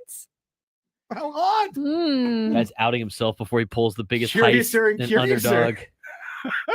Guy's taking the endorsement money from underdog, Yeah. placing a bet on fouls, Oh, right. and then he's Exactly. going to take it, go to Vegas, bet on black, and then We've got we'll never every- see him You're ever again. reinvesting, Braden. You're just reinvesting. That's right. That's why Virtuous isn't that cycle. what we all That's do? right. Right. Another Yes. virtuous Why cycle. invest in the stock market when you can just bet on black? I mean, listen, if 50-50 to people that think it's that. when Yeah, Underdog starts to offer action on the local sports team, local sports station minutes played, then we'll definitely we'll definitely be taking advantage of that at the moment that it takes place. Nonetheless, I might be doing that on March 20th. yeah, Pete Rose, we talked about him yesterday. Now we can just be like him sooner and sooner. Yeah, bottom line, somebody's got to move on this Somebody's team. out of here. Yeah, Somebody's sweating today. somebody's got to move because Iglesias is coming in. We're not. They're waiting for that tap on the shoulder. Hey, Preller wants to see you. Well, the best part of this is hopefully they all make it a very difficult decision. Yeah. Means the guys are kicking ass. That's You- why you you bring in compete. Jose Iglesias Right. for competition, as Mike Schultz said. Mhm. It's going to get you the best potential lineup, regardless of what the name is and what people might have thinking name wise. The Yeah. best 26 are going to be on that team. Now, on one level, I don't want to lose Connor Joe from this team just because I do think his eye is going to be a valuable thing for this team. And he walks. He takes good at bats. That's what I'm Like, saying, yeah, yeah. exactly. Like, I agree with you. However, he's not a high average player. So the number one reason why I had been stumping for Jose Iglesias for weeks and weeks on the air, I mean, weeks and weeks. Mhm. There was a period of time I was manifesting it daily. So I'm really, really happy that this happened, obviously. But the number one reason is because he fits. He Yeah. fits the philosophy of what this hitting coach, Victor Rodriguez, what this coaching staff from Mike Schultz wants from their team. Yeah. He is a perfect example every day. Let's say Eggy Rosario sticks around. What a better example for Eggy Rosario on how to stick and stay in the major leagues than to emulate everything that Jose Iglesias Mhm. does. The ability to take the ball the other way. Imagine an Eggy Rosario who isn't selling out to pull every ball. Mhm. Yeah, it's You a know? huge benefit.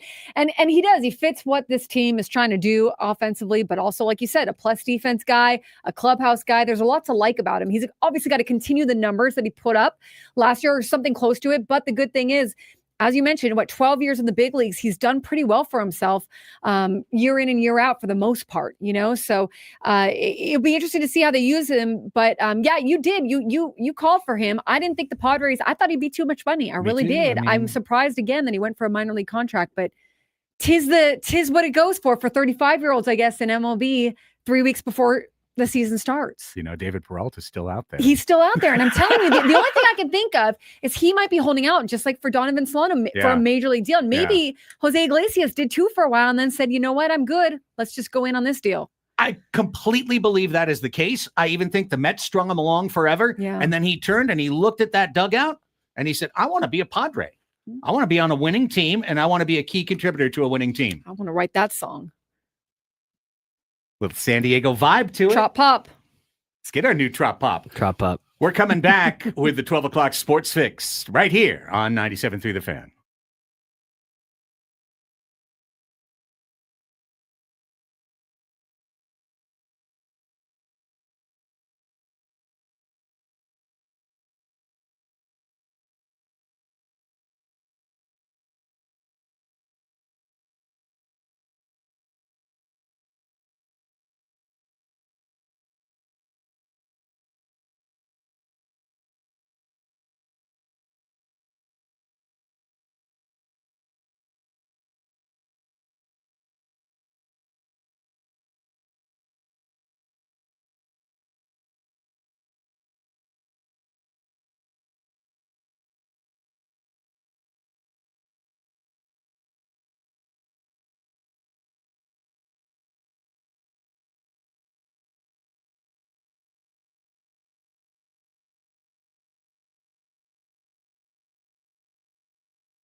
It's brought to you by the Craft Taco. Whether you're craving gourmet tacos for lunch or a craft beer for happy hour, the Craft Taco is the answer. Now open at the Natural History Museum in Balboa Park, as well as Sorrento Valley. We are at the halfway point of our broadcast week. 12 o'clock on Wednesday, 10 hours in the rearview mirror, 10 hours looking at us dead in the eye ahead on the highway. It is Wednesday, March 5th, 2025. It's time for your 12 o'clock sports fix. All the news, local, national, and more that you are ready to consume on your lunch hour. And he kicks us off with the spring training baseball report. Yes, and your San Diego Padres. Woo. Free agent infielder Jose Iglesias and the Padres have agreed to a minor league contract. Iglesias is expected in camp on Thursday.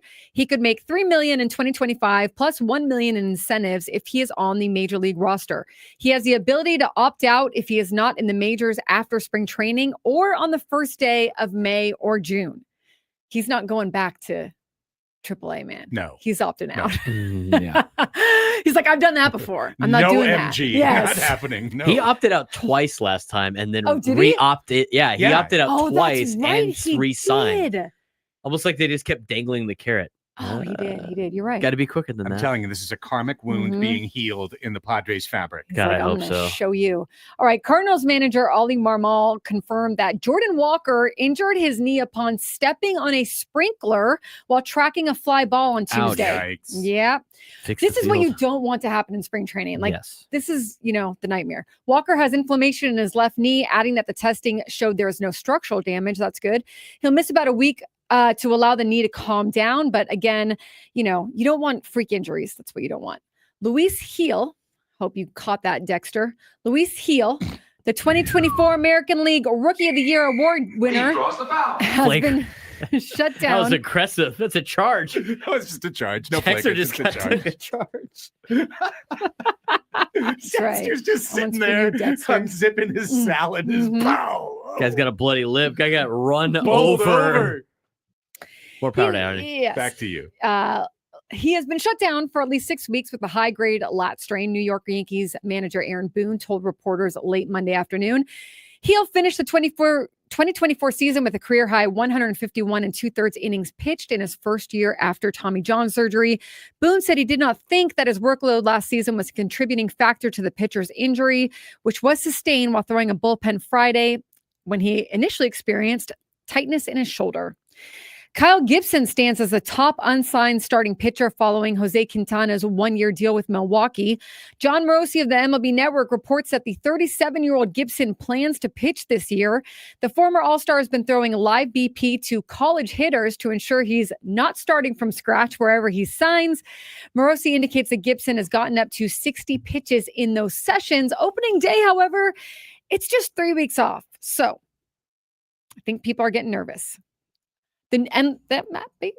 Finally, the New York Mets extended their run as baseball's world champion of payroll. Oh, Wow. According to salary data obtained by the Associated Press, the franchise, owned by hedge fund billionaire Steve Cohen, ranked number one in player spending for the third consecutive season in 2024.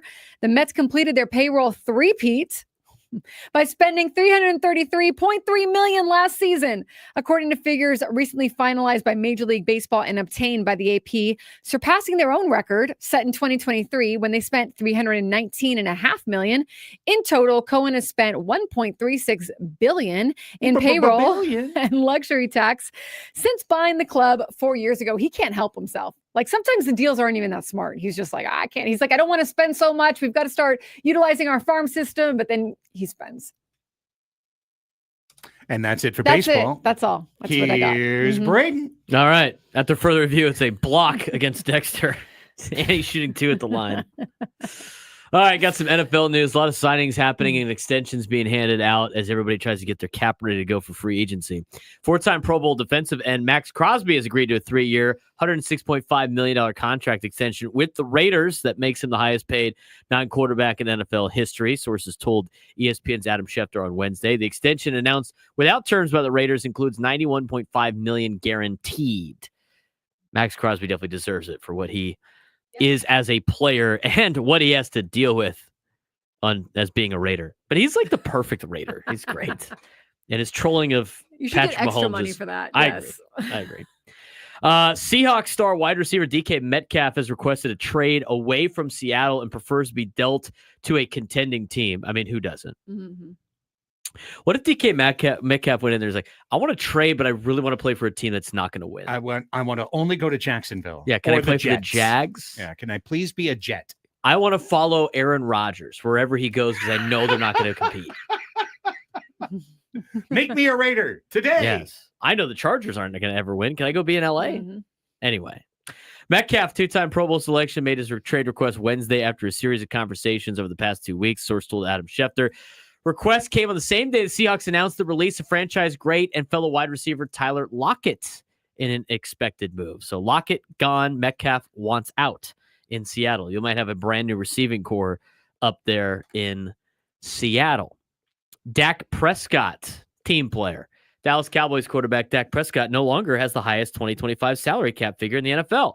Cowboys have restructured Prescott's contract and created $36.6 million in cap space. This only happens in football. Baseball players will never do this. Right. Stop asking us. Yes. Cowboys converted $45.75 million of Prescott's base salary to a signing bonus. Again, he's not taking a pay cut. He's still getting the money. Mm-hmm. He's just getting it in a bonus, reducing his cap figure from $89 million to $53 million.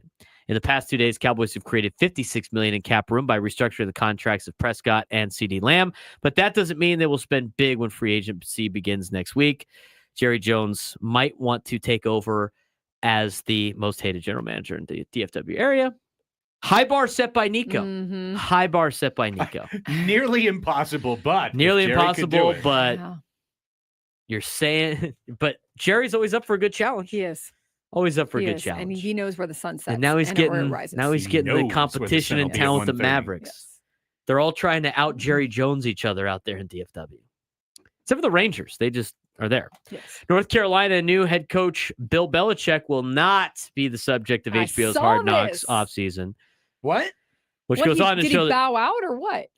I Did they mean, tell him what it meant? Michael Lombardi just He's like, blowing wait, you're going to smoke. follow me around with cameras? Wait, what? Sure, I'll be on Hard Knocks. Now, no cameras. Michael Lombardi consistently blowing smoke. Yeah, he's been getting them in trouble with, like, he just talks a lot. He I just guess talks. Doesn't, right. He doesn't For a really- guy that's never won not more so than much accurate. For a guy that's never won more than 4 games in the NFL as a GM, he sure thinks very highly of himself as the general manager of North Carolina. Yeah. Front Office Sports reported last week that North Carolina would be featured on this year's show, which would have given viewers an exclusive behind-the-scenes look at how Belichick would manage his first offseason as a head coach in college. When asked about it on Pat McAfee, Tar Heels general manager Michael Lombardi said that nothing had been signed with the university, but that the program was receiving, quote, a lot of offers from people all over to come in and look at our program. I just think Lombardi's a loudmouth at this point. Hmm. But as CBS Sports first reported earlier Tuesday, a deal could not be reached. UNC hired Belichick in December after he had spent his entire career in the NFL, where he won 6 Super Bowls, yada, yada, yada, yada. Patriots were never selected for Hard Knocks. I wonder Yeah, right. why. Like you would, right. They That would never were happen. always good, though, when he was there, Yeah. except for like the last year anyway. Yeah. But yeah, anyway, yeah, for sure. But Lombardi keeps talking themselves into some trouble down there. Remember, Annie, do you remember what they consider themselves? the NFL's 33rd team. That is correct. North Carolina Tar Heels were the NFL's 33rd, Of course they are. 33rd team, which is according to their amazing. new general manager, to call themselves that Michael is amazing. Lombardi, who has never won more than 4 games in a season as a general manager. Brilliant Just stuff. to say that out loud, like you I gotta, you're setting yourself up for some real big. If they didn't say trolling, that, I wouldn't be you joking. know? I wouldn't be just dancing on the grave right now. But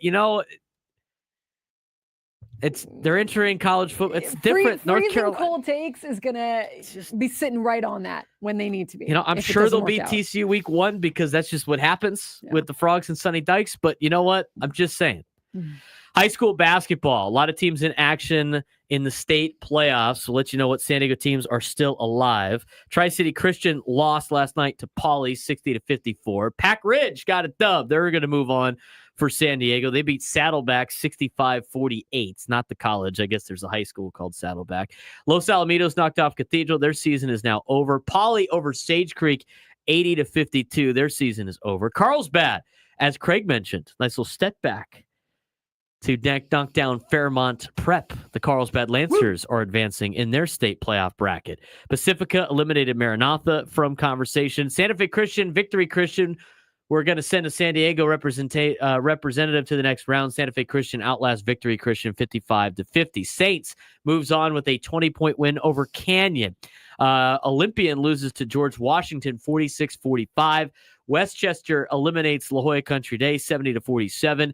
Mira Mesa advancing as they beat San Dimas 60-57. Francis Parker knocks off Irvine 63-62. Torrey Pines upsets Santa Margarita 66-59. They'll advance to the next round of the state playoffs. Santa Margarita. Santa Barbara beats Mission Bay 72-60.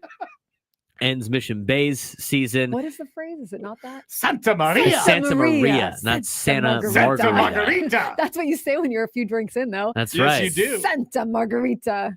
The fighting, oh man, who's Carson Palmer's now? Carson Palmer's the new head coach for football for Santa Margarita. Oh, yeah? Yeah. J. Sarah Okay. Catholic beats San Marcos 80-56. Our one team in the open state playoffs. This is the top basketball bracket for the state playoffs. We have one team in it. It's Montgomery. Montgomery takes on Notre Dame of Sherman Oaks tonight at 7:00. Up at Notre Dame Sherman Oaks. Montgomery 30-2 on the year. Notre Dame of Sherman Oaks is 26-7. A tough game for Montgomery. If they're able to win tonight, they will take on St. Joseph, who had a bye, and they will play them on March 8th, lined up with maybe a potential Roosevelt, St. John Bosco semi. But Montgomery, to win a division, to be the best team in the state of California, they'll have to win 4 games here in the state playoff. Starts tonight. So good luck to the Montgomery Aztecs representing San Diego in the open state playoffs in round 1. That's a look at high school and college. Here's Craig. All right, we're going to give you local, and then we will dip into national. We begin with the San Diego Gulls. Congratulations to winger Ryan Carpenter. The veteran was named AHL Player of the Month for February with 6 goals, 16 points. Carpenter will be skating on familiar ice tonight. He was the captain of the San Jose Barracuda for years. Now he'll be leading the Gulls into SAP Center tonight to battle the CUDA, looking to bounce back from back-to-back losses last weekend. Gulls will move on to Ontario Friday, where they will battle the Reign at Toyota Center, and then the two teams will switch to Pechanga Arena and lock sticks on Saturday. So 3 games in 4 days. Yeah, but they've been doing well. 5 days. Yeah. 4 days. 3 games in 4 days for the San Diego Gulls. That's Ducks crazy. organization's been doing pretty well. Right. Yes. Ducks did win last night. We will get A to that at the huge end of win the report. last night. Huge. Get a big game tonight, too. Meanwhile, it's a big week for the San Diego Sockers. They will play 4 matches in 8 days. Oh, shout out. EC Shout out. Money's birthday today. Shout out, Eric. EC Money is going to be at the game for his birthday with his family at the Sockers game. He is a huge Sockers fan. You're going to have to EC give him a Money. shout on the broadcast. I will have to give him a shout out on the broadcast. EC Money. Also, my buddy Austin, big Padres fan. It's his birthday today. Shout out. Well, he's not a Sockers fan, so Okay, you should have said that during the baseball report. So I don't know. I thought this was the time we were doing a shout This is out. just shout out. Well, Sockers. He's going to the Sockers game, Annie. My Sockers. bad. Find Okay. your place in this conversation with Woo! the boy. birthday celebrations. Stepping out of line today. Okay. Wow. You're like the chat, Annie. Wow. You know what's terrible about this room is you have the ability to mute me, but I don't have the ability to mute you. I haven't That muted is- you one time today. I know. True. I You just did throw the bench- fouls you out did there. bench your Yeah. one. I took. Well, she's off the screen. That's a great bit of the 2 fouls. Quick, got to go to the bench. Gotta get some pine time. Annie is sprinting her way back to Alpine right now, Yes. trying to get off early. So back to the Sockers. Okay. 4 EC games. Money, happy birthday. 4 games in 8 days. That's but a it's lot, go- too. Yeah, it's going to be Yeah. a brutal road trip, though. They're going to play Friday in St. Louis. They're going to play Sunday against the number 2 team in the league, Kansas City. And they're going to play next Wednesday against the number 1 team in the league, Chihuahua, in Mexico.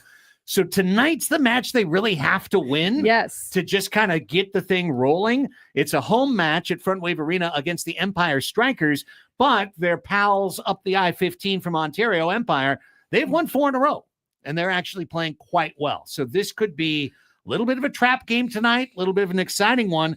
7:35 p.m. if you are in North County and you want to come by Front Wave Arena. Yes. Check out the action. Join EC Money's birthday celebration. Maybe, buy them a shot or something or a If the beer. Sockers Eric. win, is it because of EC Money? Is it like they put them on the big board? Is there a cake? Is it? I don't know. we could figure that out along with the Probably way. getting a little out of hand. If you're not going to Front Wave Arena, you can watch the match on the CBS Sports Golazo Network, streaming on Paramount Plus, as well as free on Pluto and the CBS Sports app, if you want to check it out. Tony Sanchez and I will have the play-by-play. San Diego Mojo are on the road tonight in Michigan. They are taking on the Grand Rapids Rise at 4 p.m. That match is available on the Roku channel. San Diego has won 2 matches in a row, bouncing back to get to 5-8 on the season. Now to national global news. This is potentially huge news for women's soccer fans domestically. FIFA released a dense press release today that detailed a raft of decisions with wide-ranging implications, and they did not by name mention the United States, but with a single sentence, they made the U.S. the heavy favorite to host the 2031 Women's World Cup. Oh, cool. Likely alongside Mexico. FIFA, which is soccer's global governing body, said in the release that only nations from Africa and CONCACAF will be eligible to bid for 2031's Women's World Cup tournament. Well, of those two areas, guess who would be the big boy on the block? That would be the United States. The United States. Yeah, who has repeatedly said they indeed will be putting in to host 2031. We're submitting our application. Yes, and quite possibly, again, a joint bid with Mexico and Canada, unless we've gone to war or annexed them both by that point, in which case maybe it'd be a single bid. But regardless, that's coming. Well, if you went to war with Canada, I'm sure there wouldn't be a lot of hosting of events out here for a while. Maybe not for a little while, but will it be a quick war?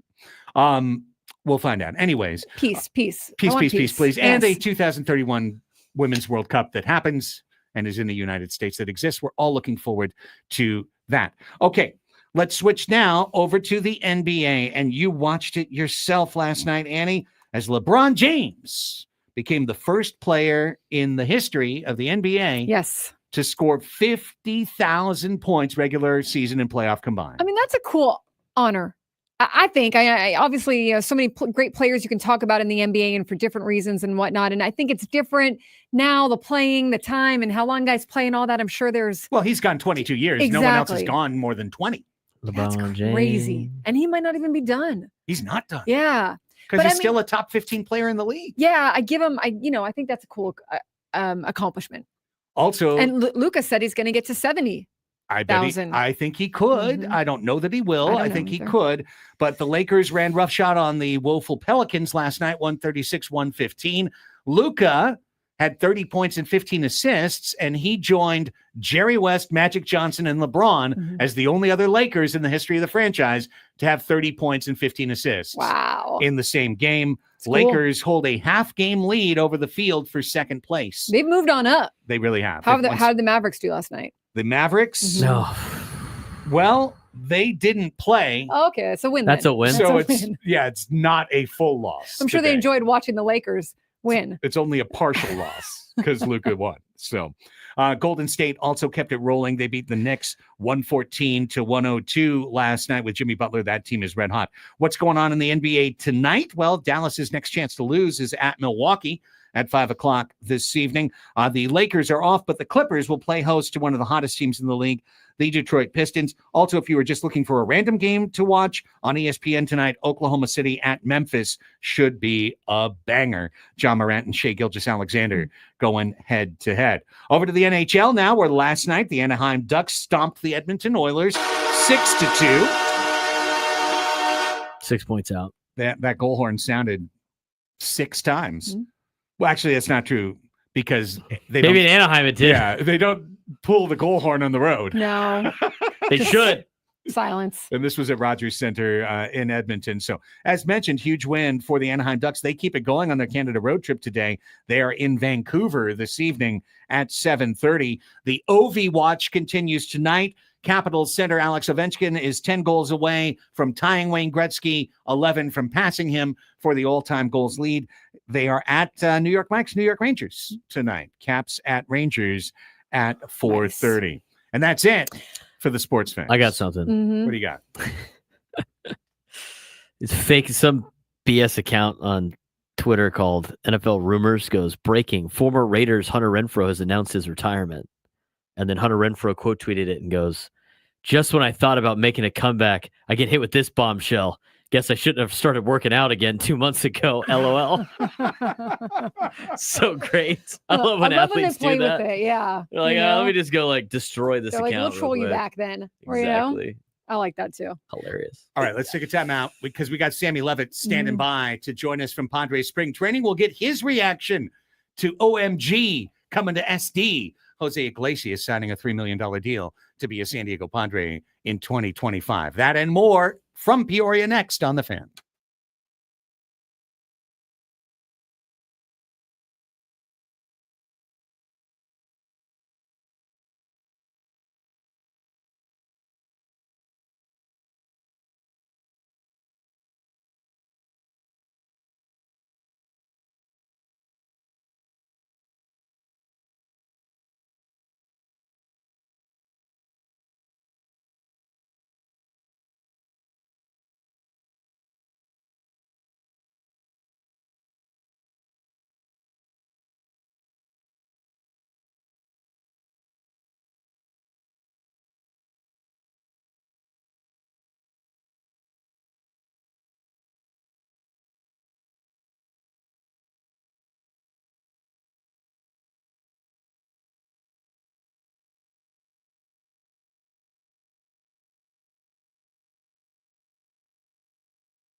All right.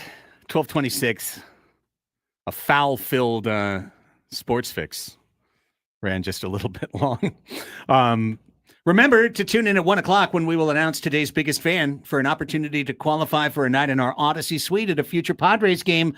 Register your name today at 973thefansd.com/biggest fan and potentially hear your name called on a future day. Annie Halbert, Craig Elsten, Braden Soprenet. Let's find our way out to Padres spring training and welcome in our dear friend. Sam Levitt is joining us. It's another spring training Sammy update. There he is, looking sharp, back patio, locked in. Sam Levitt. What's going on, Sam? Talk to you. A nice day here in Arizona. Nice afternoon here on the back patio. Many of the minor leaguers just finishing up their lunch. We are in full minor league camp, so a lot of guys here now walking around, and a lot of their days just getting started. I have to double check the schedule, but I believe Cash Mayfield and Boston Bateman are both throwing today. So I'm going to see a little bit later in the afternoon if I can get over to some of the backfields and catch them a little bit, get some video of that. So full spring training in full swing right now. Very, very cool, Sammy. That'd be cool if you can see some of that. I know those are big names that fans like to keep track of as well. But I don't know where you were this morning. You were either in the clubhouse, maybe it was open media availability by that point, or you were waiting to go in. But that Jose Iglesias news broke. What was the murmur around camp, and what's kind of been the reaction that you've seen? Yeah, I mean, as far as reaction, I don't think there's been a ton yet. Saw AJ Preller walking around a little bit. Obviously, you guys played Mike Schilt, what he had to say earlier today. News came out a little bit after the clubhouse had already closed. And I think Iglesias is supposed to get here tonight. So I would imagine we'll hear from him tomorrow. And he'll be in the clubhouse and certainly at camp tomorrow. Look, I think the rumblings here, and personally, my thoughts on it, I mean, I love the signing. I mean, I think this guy was really, really good for the Mets last year. I mean, he was a 3-WAR player in 80-something games and 200-something at-bats for the New York Mets last year. And you can go look on Baseball Reference. I mean, he had 3.1 WAR. Manny Machado had 3.1 WAR. He had a higher WAR than some of the guys in the lineup last year. So he's a really valuable player, and I know you've got into a little bit, how he fits and what happens to other parts of the roster and how do you get him in. But just from the pure signing perspective and what he can bring and what he was for a good team last year that went to the postseason, I think it's a really nice pickup, and I think it's a little Donovan Solano-ish. They're not apples to apples players, right? Iglesias doesn't have as much pop as Solano. He's a better defender, certainly, than Solano. They're different players, but I could see him being that, one way or another infield type that can play all over the place and give you offense. And I love the pickup. And, furthermore, I don't see a way where you make that signing and you see what he did last year and he's not on this team come opening day, which makes it obviously I think a pretty interesting scenario. Makes I guess in a good way, things even more complicated when you talk about some of the competition here. Well, yeah, it gives you a lot to chew on, Sammy. And I wonder if you follow my train of thought, because one thing about a move like this, right? The Padres announced, they haven't even officially announced it. It's reported today. The move is reported today. That means they didn't call him this morning to sign this deal. They've been in negotiation. They've been talking. They've probably been talking for multiple weeks, and it gets to this point. So my point in bringing that up is that there's an intentionality to what the front office is doing every day, but we don't know what that intention is until we get puzzle pieces that are kind of handed to us along the way. So I'm leading that up to say Eggy Rosario is in the lineup again today. He is starting every single day in the Cactus League. And I've gone from they are making sure that Eggy Rosario is ready to play in the bigs to they are showcasing Eggy Rosario on a trade. Maybe. I think he would seem a little duplicative with Iglesias. I mean, look, I love Tyler Wade. It would seem he would be also a little duplicative with Iglesias. So again, it makes the wheels start turning, Craig. I don't think you're crazy for suggesting that maybe they're looking to move Eggy. Look, Iglesias, if he does what he did last year, could be more of an everyday guy, right? And, maybe there's scenarios where he plays second base and Cronenworth plays first base some days and Arise is your DH, or he's more of a bench guy. I agree with you. I think understanding how he fits into the picture is, again, in a good way, the hard part about this. Like when I saw the move initially, my first thought was like, that's interesting because it's currently configured. It certainly makes you think about some different things, and they got to move some things around, and it's not like the exact right, at least for how they're configured right now with some of the competition, like the exact piece they would need. But again, just from the pure performance standpoint and what he can bring, I mean, I just don't see how you don't try to at least early on get him in the lineup and see what he can do. So all options, and I thought Mike Schultz kind of alluded to this earlier, Craig, and you guys played his comments. I think all options are on the table. I mean, I think this is a very open competition, very open camp. And this is, I think right now, a pretty open-minded organization about what way they could go about things come opening day. So I agree with you. Who knows? Maybe that is part of the reason that Eggy has played so much. Could certainly be the case. And Sammy, I mean, the competition was already pretty stiff, and you've seen guys do pretty well this camp. I mean, from Tirso Ornelas to Eggy Rosario to, you still got Gavin Sheets and Oscar Gonzalez. Yeah. Say Rodriguez. Oscar Gonzalez. I mean, what has that competition been like so far in camp? I mean, have you felt kind of the intensity or the pressure or the way that guys have been competing already for what are, maybe one spot or two spots at the most? Yeah, I think it's pretty well acknowledged all the way around that there's a lot of competition, whether that be for the bench spots, the outfield spots, whether that be for the bullpen, which certainly has taken twists and turns already with Hoeing, in all likelihood not ready for opening day. Sean Reynolds is still in a walking boot. Seems like he's a ways away. I have a really hard time believing he's going to be ready for opening day at this point, which would open up multiple spots in that bullpen. And I think we all understood there was probably at least one open spot, but right now you at least got two with no Hoeing and certainly no Reynolds. So what does that mean for a guy like Alec Jacob? What does that mean for a guy like Aron Marinaccio and some of the other names you could throw into that mix as well? Johnny Brito, I think, if you need a long man on the opening day roster, would make sense in that kind of role. Obviously has experience doing that. So look, you can look up and down, the big major league spring training camp roster right now. And there are a lot of guys who have performed well. We know Ornelas continues to hit. Eggy had a tough day yesterday, but Eggy's had certainly some good moments in spring so far. You got the Brandon Lockridges of the world that do bring a lot as far as speed and defense and outfield versatility. So, especially with the Iglesias move now, I just think we're a ways away from knowing the full picture. So it may become a little bit clearer, actually, if you're assuming Iglesias is on the team. But like we've discussed, it does make you wonder kind of what the full picture is going to be, because I do think the addition of Iglesias may change some things in the calculus as far as who's on this roster and who's not.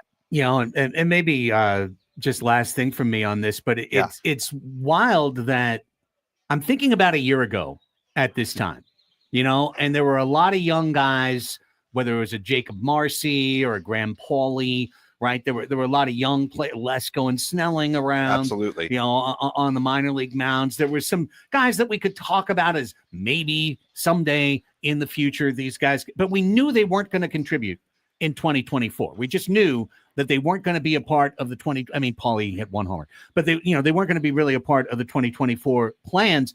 By contrast, obviously we don't have the prospect pedigree right now in the system that the Padres had in the past, but I feel like they are significantly better positioned in terms of withstanding an injury or two in the first half of the season with the depth that they have accumulated for the 2025 team.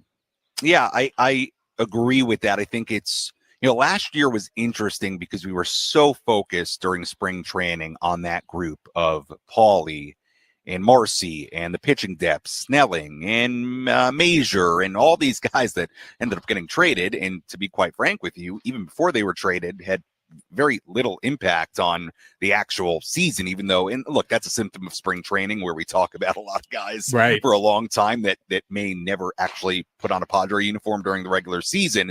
I guess out of that group, Adam Major actually probably had the biggest impact on the team because he pitched the most games. But I agree with you, Craig. I mean, I think, look, let's use Tirso as an example. If Tirso or Nelas does not make the big league team, which I think is, for as well as he's done so far, is a distinct possibility, especially with signing with Iglesias, that he's not going to make this team. Look, I think it's going to be really nice to have somebody down there that, has ability, and you've seen has performed at spring training, ready to go the minute you need an outfield spot. You need an outfielder that maybe has to play quite a bit. So he's just a good example. There are certainly others as well, as far as the Lockridges and all these different guys that may be down there. So it's a little bit of a different group because they're not as like homegrown, I guess, as the Paulie Marcy's grouping. Even the pitching side, right? Like, you've now got, if Kolek's going to AAA to keep starting, if let's say Hart doesn't make the team, he's, down there starting. Randy Vasquez, Johnny Brito, like, most of these guys are not going to make the team because there's just not the spots. There's going to be 1/5 starter. Right. So it's a little bit different with the kind of depth. It's not as homegrown, but I'm with you, Craig. There is depth there, which is nice. And, the minute you sign somebody like Iglesias, it means that depth chart, just everybody moves down a slot, which I think organizationally is a good thing. And again, I'll just go back to the Iglesias thing.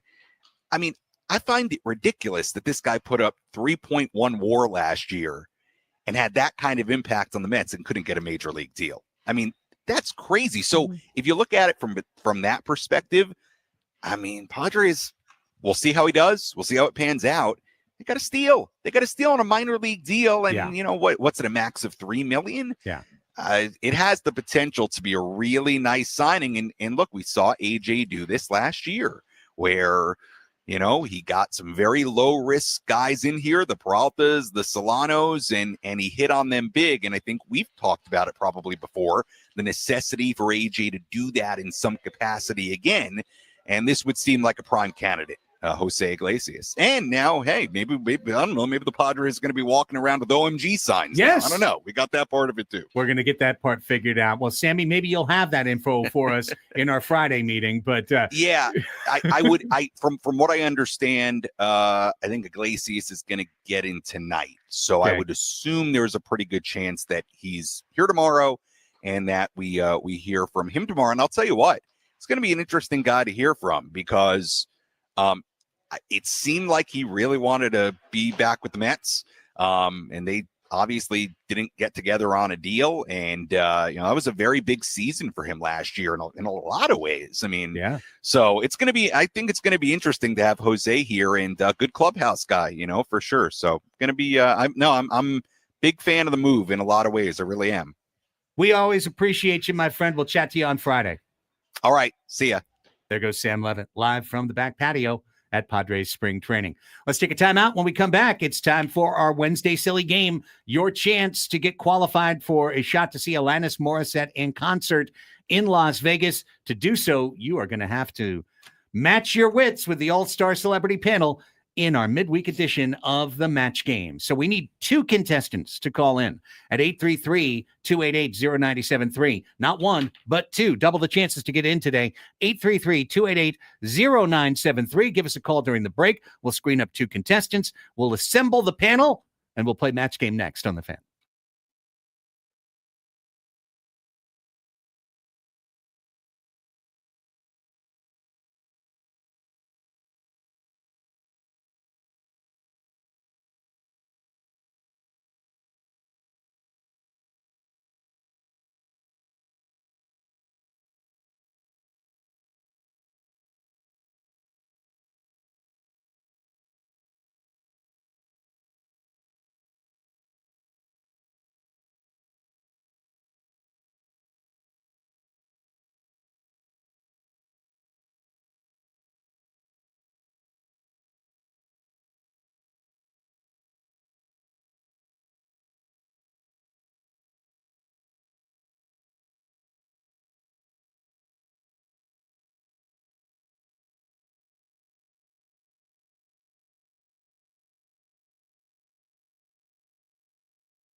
This hour on 97.3 The Fan is brought to you by Jack in the Box. Jack in the Box's new crispy boneless wings have so much more crunch than the competition, you won't be able to think about soggy nugs ever again.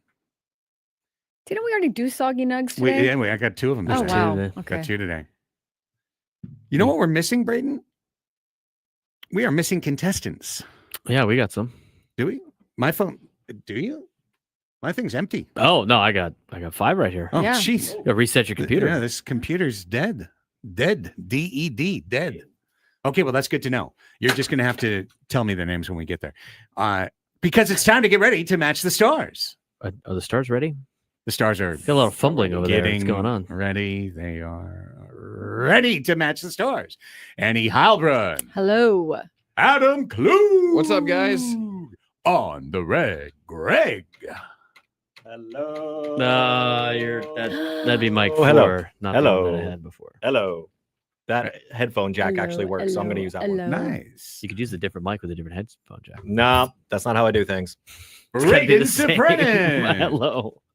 And I'm your host, Gene Rayburn. It's time for Match Game 97.3, where you get the opportunity to match the stars for a trip to Vegas. Today, we are trying to qualify somebody for an opportunity to see Alanis Morissette at the Coliseum at Caesars Palace, 2 tickets to the show, and a 2-night stay at the Flamingo Hotel and Casino, and a $100 gas card. See Ticketmaster.com for tickets. All right, we've got 2 contestants ready to go head-to-head in the match game.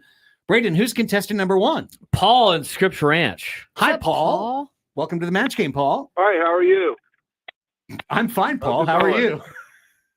I'm doing great, thanks. Tell us a little bit about yourself before we play the game. Local person, big-time softball player, and 4 world championship rings playing. Oh, Wow. Wow, Paul. Check you out. Where do you Paul. play Hardware at? in You the should building. take on Braden. Yeah, Yeah, seriously. And Ello. I do play at Santee, though. see, Guy East makes County. the commute from Scripps Ranch to Santee when there's one right there in his backyard in Wow. Poway. I appreciate It's you. that way, right? Yeah, come on, Paul. All right, Paul. You're contestant number 1 today. Braden, who's contestant number 2? We're gonna go with Hector in San Diego. Hello, Hector. Welcome to the match game. Good afternoon, guys. Good afternoon. Good afternoon, Hector. Tell the audience a little bit about yourself. You're contestant number 2 today. Proud father of 3 kids, and can't wait. I'm a Padres fan, and I don't know, I'm a truck driver. That's it. Awesome. All right. That's Nice. it. 3 kids, Padre fan, truck driver. We got you, man. We 3 got kid you on dad. lock. Yes. Love it. All right, guys. Today you're playing the match game. You called in on the fun day. Here's how it's going to work. We're going to play this in 2 rounds. In each round, each one of you will receive 1 question. When it's your turn, we're going to put you on hold, and I'm going to read the prompt to the All-Star Celebrity Panel. They will write down their best answer. Then I will come back to you, take you off hold, read you the same question, and get your answer. We will then go around the panel and compare. Every time you get a match, you get a point. At the end of 2 rounds and potentially a tiebreaker, whoever has the most points will be qualified to go see Alanis Morissette at Caesars Palace in our Vegas getaway. Everybody, as the pens come off the dry erase markers, This is the sound of locking in. everybody ready? Everybody cool? Let's go. Cool, All right. baby, cool. Cool as the other side of the pillow. Paul, you're contestant number 1, so you get the opportunity to select in round 1. Would you like question A or would you like question B? Hang on, I forgot you can't switch over there. Yeah, no, I can't do anything. There you go. Let's Paul's go with question B. Question B it is. As we begin this episode of Match Game 97.3, we do so with the legal reminder that all characters who appear in Match Game 97.3 questions are entirely and 100% fictional, and any resemblance to anybody living or dead is entirely coincidental. Round 1, question B. Panelists are locked in. The hotels in Scrabistan Oh man, this is already going dark. are in a tough neighborhood. How tough is that neighborhood? Yeah. So tough, the doorman wears a blank. The hotels in Scrabistan are in a tough neighborhood. So tough, the doorman wears a blank. Trying to think if there's like some connection I'm supposed to make here. You're just tough neighborhood. What might you need? You're out guarding the door. All right. I'm ready. Okay. Verbal recommendations? Ready. Readiness? Locked. Ready. There Okay. you go. All right, Paul, back to you. The hotels in Scrabistan are in a tough neighborhood. How tough? So tough. The doorman wears a bulletproof vest. Wears a flat Ooh, jacket, that's a a good bulletproof one. vest. I agree. Kevlar. Outstanding. Let's go to Annie Halbrun. I was going to say that, and I think you will get a match, but I don't think he's like about violence. I put aura protector. Love that. That's a good answer. It's a safe neighborhood in Scrabistan, Right. just very low aura. Yeah, you gotta Super low aura. Vibes are the opposite of immaculate. So Annie did not go with what she wanted to go with. I wanted to go with gripe deflector. That's that would've been that's Scrape actually the best appropriate. one. But I actually wanted to get a match, You so want- I went you want the people to bulletproof win. vest. Yeah, that's a match. That's one. Life's All right, hard. I Thank said you. get a helmet. Okay, Oh, yeah, yeah, that that's works. good, That yeah. works. Does that count? No match though. No, that's not a match. No, Just no, a good, no. Just a good answer. Full Metal Jacket. There. Yeah. Yeah, that's That's same it. That thing. counts. Yeah, No, same thing. that's That's actually title, isn't it a clip? Isn't a Full Metal Jacket a clip? I don't know. Full Metal I'm gonna Jacket. give him a point. All right, fine. I think I know what Braden meant. Yeah. 2 Do you have points one? for Paul. I don't want to talk about it. Wow. Yeah. Neither. All right. Paul has Can I 2 have your points. eraser, please? Hector, it is your turn. Listen on hold as we present round 1, question A. Everybody ready? Yes. Ready? Yes. Spring training Sammy is getting bored out there. How bored is he? Well, he's given up on pickleball in Phoenix. Now he's trying his hand at blank. Spring training Sammy's getting bored out there. He's given up on pickleball in Phoenix. Now he's trying his hand at blank. Round 1 questions always a little bit more open to interpretation. Panelists, let me know I'm when you're ready. ready. I'm locked in. Good luck with the match on Wait, this no, one. I can't remember what I'm. It's coming right back to you. It's no, it's not. It's Okay, I'm gonna leave it, and you guys can. I think Annie's just gonna draw a smiley face. Killing the drill, Annie. Okay, I don't know. Okay, go ahead. Ready? All right. Let's go back to Hector. Hi, Oh, I Hector. got it. Wait, you got it? Now you got it? Now Yeah. you got it? Okay. Hector, it's your turn. Spring training Sammy is getting bored out there. He's given up on pickleball in Phoenix. Now he's trying his hand at. Well, I know he likes skiing. I was listening to it on the radio that he wanted to go skiing. So I'm just say skiing. All right. Great skiing in Phoenix, I hear. Lovely time of year for that. One of the North. And maybe Northern in, like, Arizona's got Flagstaff, maybe? snow. super far north, like Colorado. I like that answer from Snows in Northern him. I Arizona. don't have. He's that locked answer. in. He's That's locked what in at that's what least. Sammy He's locked said. in. Sam No, said he he's wanted to go locked skiing. in. Said he's gonna go drive the Can't hate. snowstorm.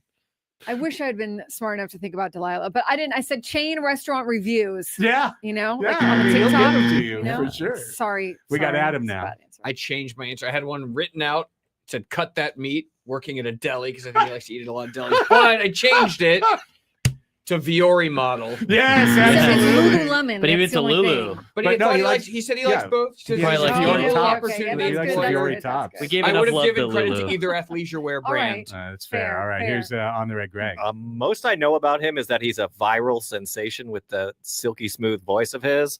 So I just thought maybe he was going to go dune buggying out Yeah, in the yeah, desert. the maybe. desert, the sand. Yeah. Got it. Got it. All right. Yeah. Looking for a match with Braden for skiing. Well, I went with since he was playing the old person sport of pickleball, I went Yeah. with the other retirement home game of shuffleboard. Oh, Yeah. No, that's a right. good. That's a good answer. That's I think that's a Does good answer. racquetball fall in that category as well? Yeah, probably. Yeah, for sure. Racquetball's a little more athletic, you know. It My is. father-in-law plays 3 times. I mean, there's a lot of He's almost 80. athletic people that play pickleball too. That's but true. Bocce ball or whatever. That's true. Pickleball's been around for a lot longer than just the last 2 years. But the people I see at the Y most Monday nights there, Braden, not Yeah. not exactly the height, not exactly the pinnacle. They're not. of They're not at their prime. They're short. Yeah, easy. All right. So after round 1, That's a foul. and it's a foul on Greg. I didn't say it. After round 1, the score Guy is behind Paul you. 2, Hector 0. Oh, sorry. Hector, you are contestant 2, so you get the choice in round 2. Would you like question A or question B? I'll go with question A. Question A it is. A new character debuts on Match Emerges. Game 97.3. Let's see what we got. I wish we had a drop for that. It's sweet swinging and sweet singing Jose. OMG. Sweet See swinging what and you did. sweet singing Jose is ready to make Slick his debut. fielding. What kind of swinging? What? Something, something. Slick what? Swinging He's what? slick fielding. Sweet swinging, sweet singing Jose What is kind of ready to make his debut. But before he does, he needs to paint his blank. Paint? Think about it. Oh. What is this man's prop? This man has a prop. All right, I'm What's ready. his I'm gonna prop? try to help you. I don't know. I think I got you. Hector, but I'm Yeah, gonna all try to right, help all you. right, all right. Yeah, music went away for a second. I flipped over to the silly game song. Okay, no worries. All right, All right. we good. Everybody's ready. So I am back to you, Hector. Sweet swinging, sweet singing Jose is ready to make his debut in San Diego. But first, he needs to paint his. Paint is. I have no clue. I'm gonna say bat, whatever. Yeah, paint his I bat. don't All have no right. clue. Yeah, I can match that. I can match that. All I right. went with sign like that. Yeah, Is that the OMG oh, sign. OMG. It's currently blue and orange. It's got to become brown and gold. I went necklace. It's got an OMG necklace too. That's There true. you That's go, true. He yeah. does have an OMG necklace. Well, What do you got, Greg? I would say I would have had a lot more hits if there was another coat of paint on that bat. Yes. Yeah. Hector gets a point. We need one more, though. I went with microphone. that he sings Microphone. for. Yeah, that he Yeah. sings for. Oh, man. Well, that means Paul's 2 points in the first round was enough. 2-1. Yeah. Paul is the winner. All right, Paul. Try again another time, Hector, with Hector, another love you, game. man. If you want Appreciate to you. have a better chance to win. Great work as well. For the second straight week, the question that I know is going to win the game gets to get punted to the next week. So Wow. Move that's it on fun. down. All right. Everybody wins today. Hey, on the way out, Mr. On the Red Greg, tell Yes. everybody about you and your stuff. Wow, we are less than a month away from the very exciting and fun for the whole family, by the way, KSON Country Fest, Gallagher Square, Petco Park, March 22nd. Yeehaw. Justin Moore, Nate Smith, Warren Zeiders, and hopefully you. Some limited tickets still So remain smooth. at KSON.com. Outstanding work. Adam, thanks as always. Always appreciate Thanks, your guys. contributions Thank to the you very program. much. Thank you both. Andy and Elsten show right back with hour number 4, hitting reset on all of today's big topics after this.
All right, are y'all ready?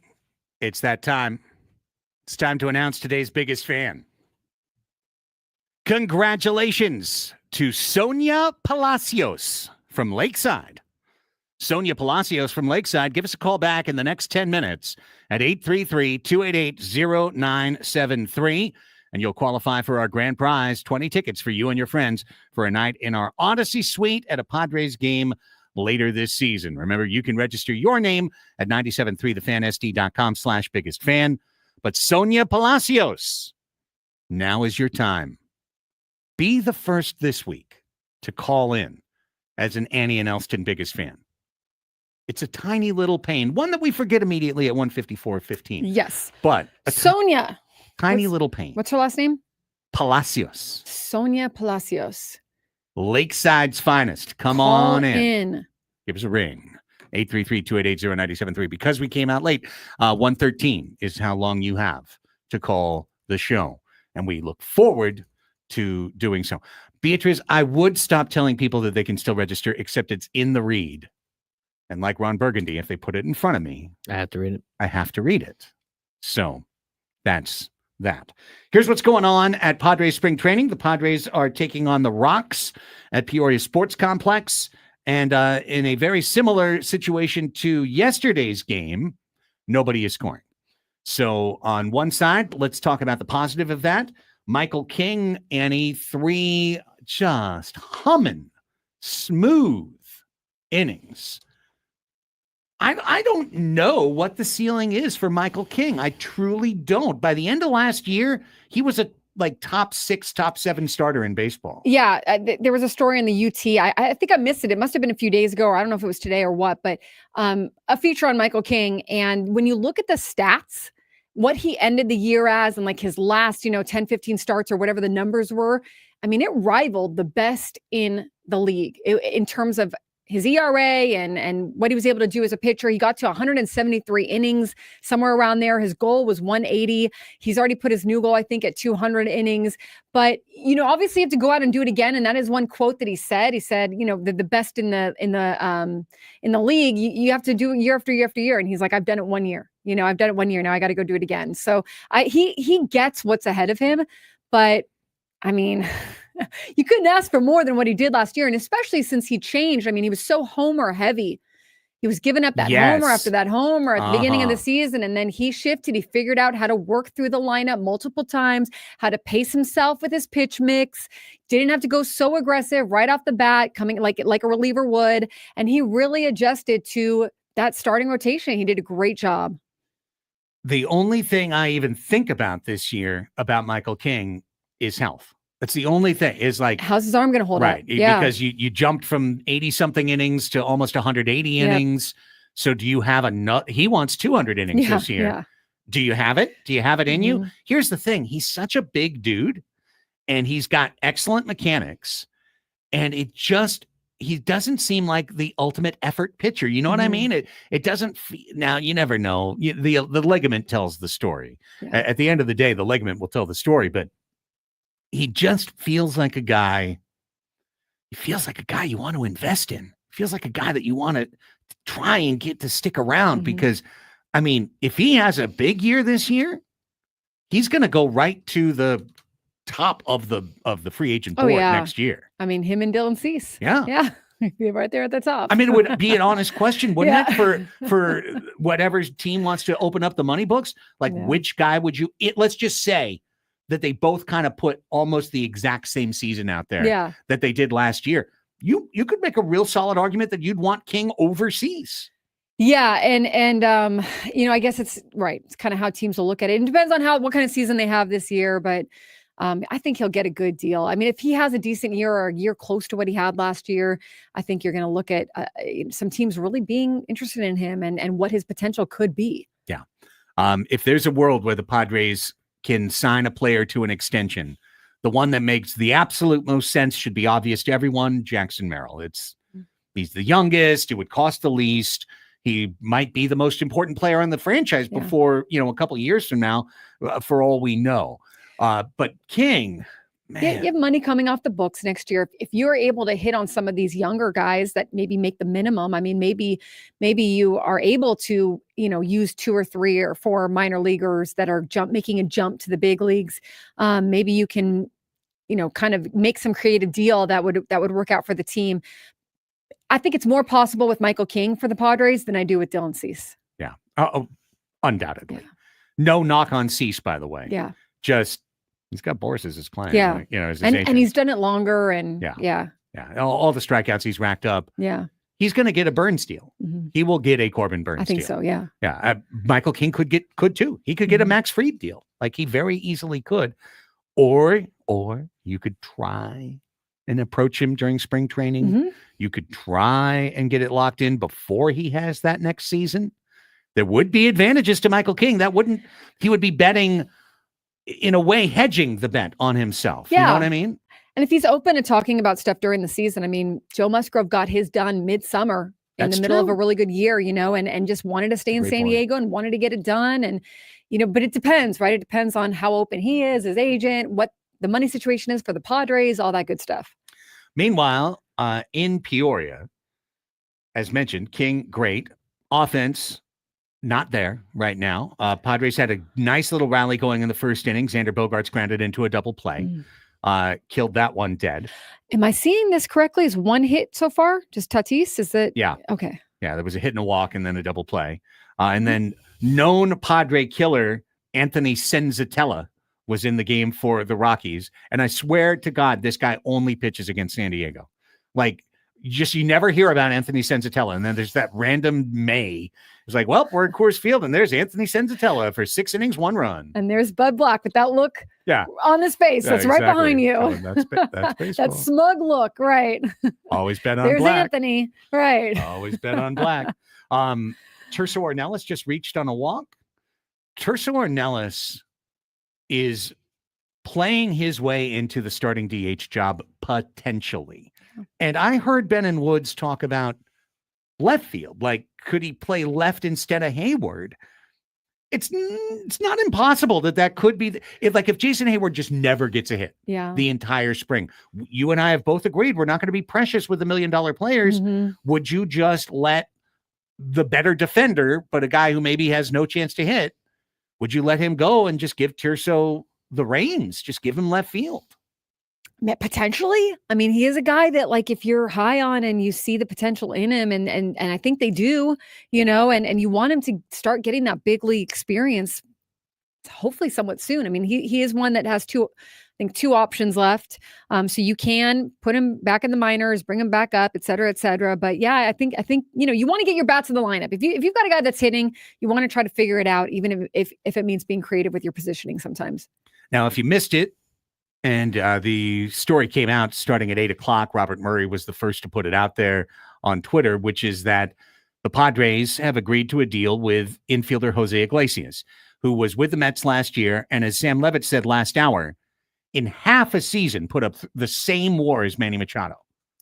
Yeah, I was thinking about how, Sam from New York or grew up Mets fan, and Frank, I'm sure Frank knows a little thing or two about Jose Iglesias, and I'm sure is happy about this deal being made as well. It is true. I mean, you really are getting a guy on a steal. As long as he produces or gets, even close to what he did last year, you're getting him on a steal contract. I am very shocked that this guy did not sign for a major league contract for a decent amount for even 1 year, like a, $5-6 million 1 year contract or something.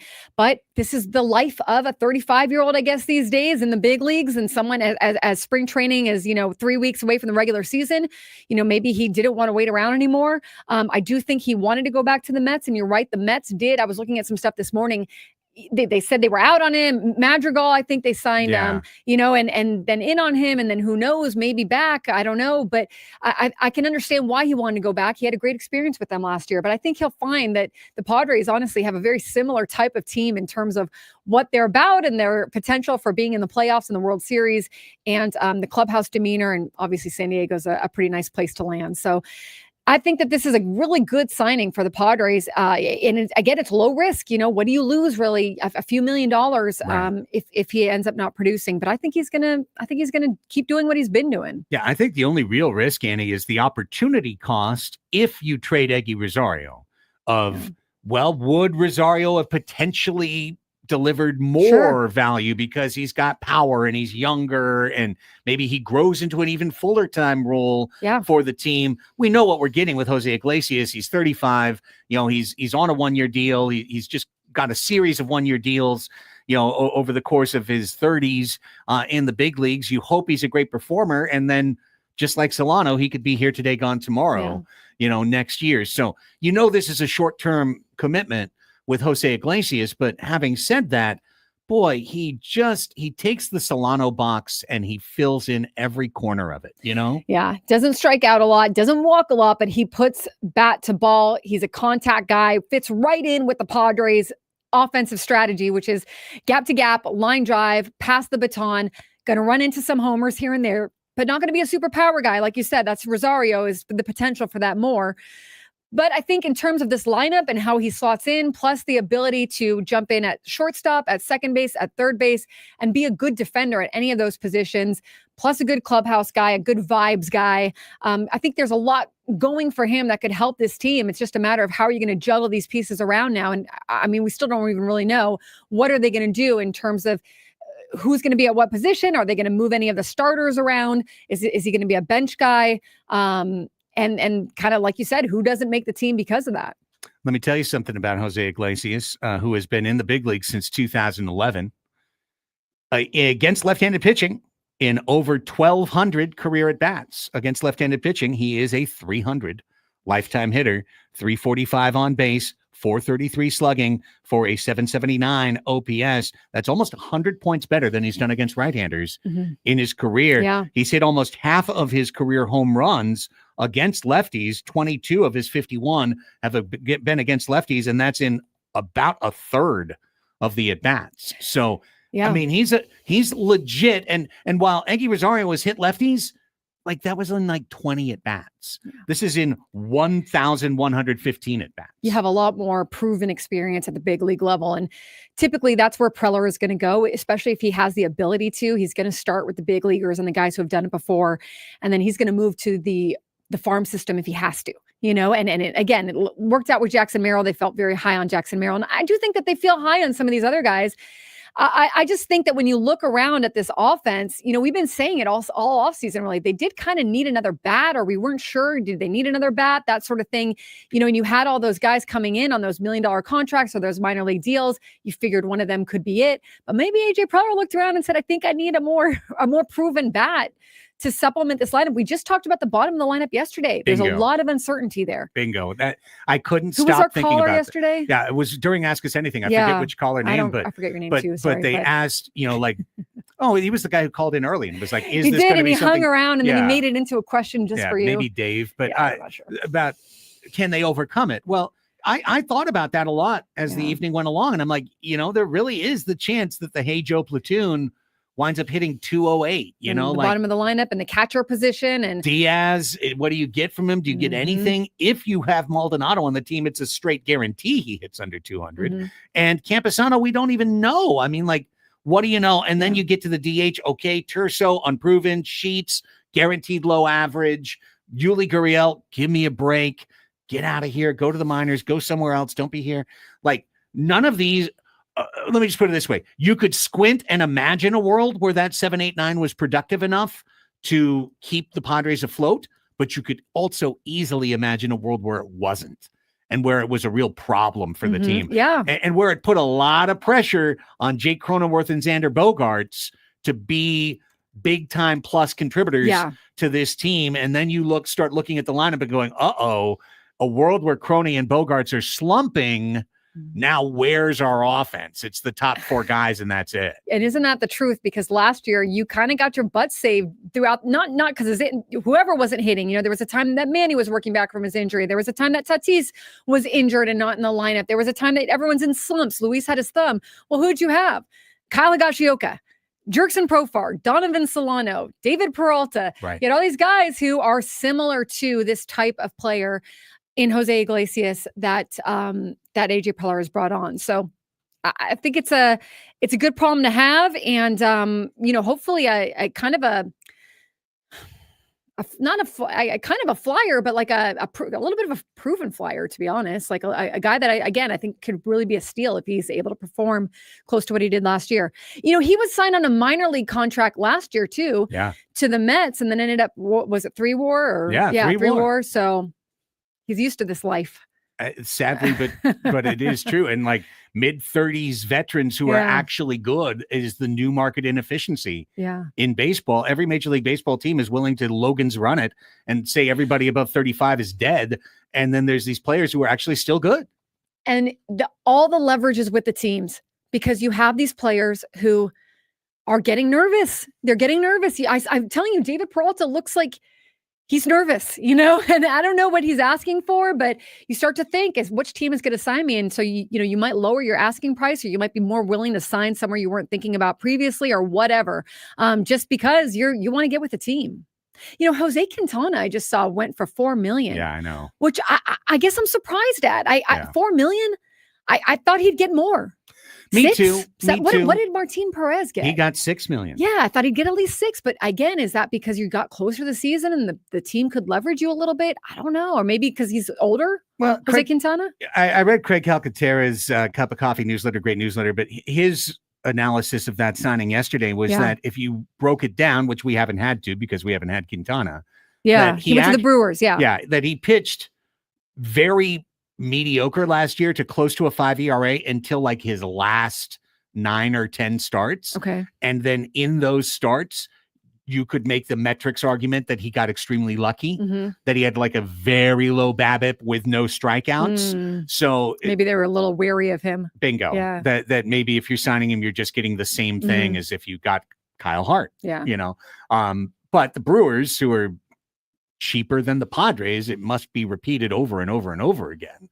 Like the Brewers, the team that actually does trade their stars and move away. And they're apparently waiting for Woodruff to return from shoulder surgery and dealing with another injury, I think, to Hall. So they've got room for him to jump into the rotation. And, I'll be really annoyed if on some June afternoon he shuts out the Padres. Well, I mean, he did it last year. I know. Yeah, twice. He nailed us twice last year. But was one at Petco and one at one was one here, one away. Yeah. He handled both legs perfectly. Let's take a timeout.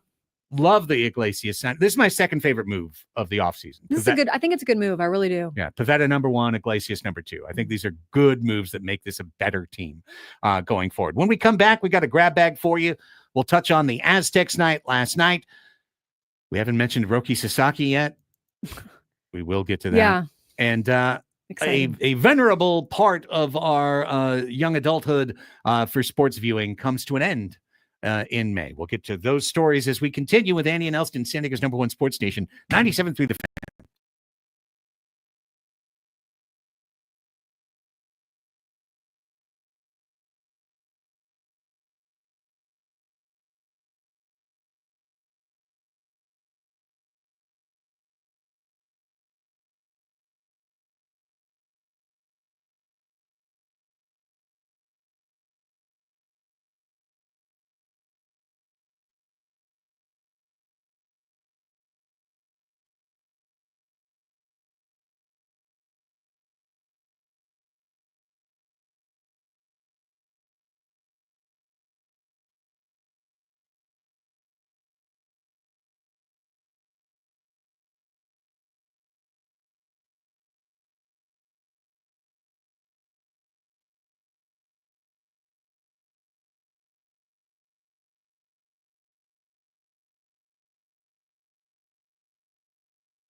We are into the final quarter of the NBA season, and the way to turn your sports smarts into cash is by utilizing Underdog, one of the leading sports apps available to play in California. Underdog offers you daily fantasy sports every day. All you have to do is choose a minimum of 2 players, as many as 8 from at least 2 different teams, and select whether they're going to go higher or lower on one of their stats. So maybe you think Shea Gilgeous-Alexander is going to go over on points and Luka Doncic is going to go over on assists. Right there, that could be an entry in Underdog. You can play with as little as $1 behind your entry. If you get everything right, you could win up to 1,000 times your money. Millions of fans have won billions of dollars making picks on Underdog. All you have to do is download the Underdog app and sign up now using the promo code Craig, CRAIG. That'll unlock a special offer of up to $1,000 in bonus cash when you make your first deposit. Join in on the fun.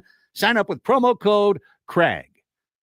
Must be 18 plus, 19 plus in Alabama and Nebraska, 19 plus in Colorado for some games, 21 plus in Arizona and Massachusetts, and present in a state where Underdog Fantasy operates. Terms apply. Void in Colorado. Concerned with your play?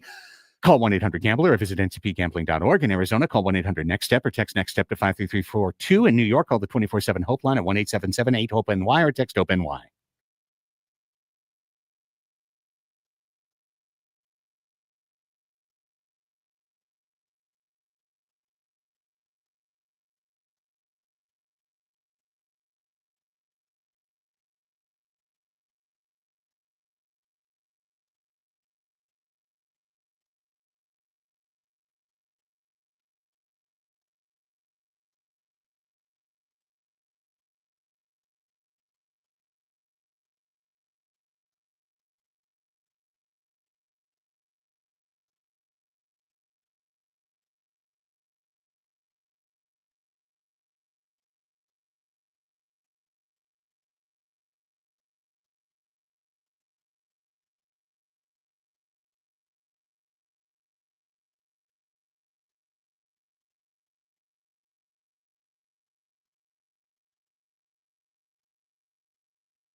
$127. Annie and Elsten rolling with you. We got Gwen and Chris coming up. Top of the hour. with Matt Scraby and Chris Ello. Tony Gwynn Jr. will be joining once the Padres game is over. Right now, it's Rockies 0, Padres 0. Bottom of the 5th inning. Bottom of the 5th. Yep. Tom Cosgrove worked a scoreless top of the 5th. Good. And the mighty Rockies are continuing to hold the Padres in check. Annie, I thought you'd be interested in knowing that the Rockies are taking dead aim at a brand new TV. They are 9-3 in the Cactus League. Well, we still have some time left to catch up or to overtake, but listen, if the Rockies win the TV, is it the worst? I mean, they were close last year. Don't the Rockies deserve a little something? I think they do. Specifically in spring. Do it for Dinger. And then never again. Dinger. Exactly. Right. Like, let them have it, if they earn it. I think they're earning it right now. 9-3. We're 3-8. Cats play well for Buddy. Only exactly. I guess they play hard in meaningless games for Buddy. That's right. If only spring training, it ended there.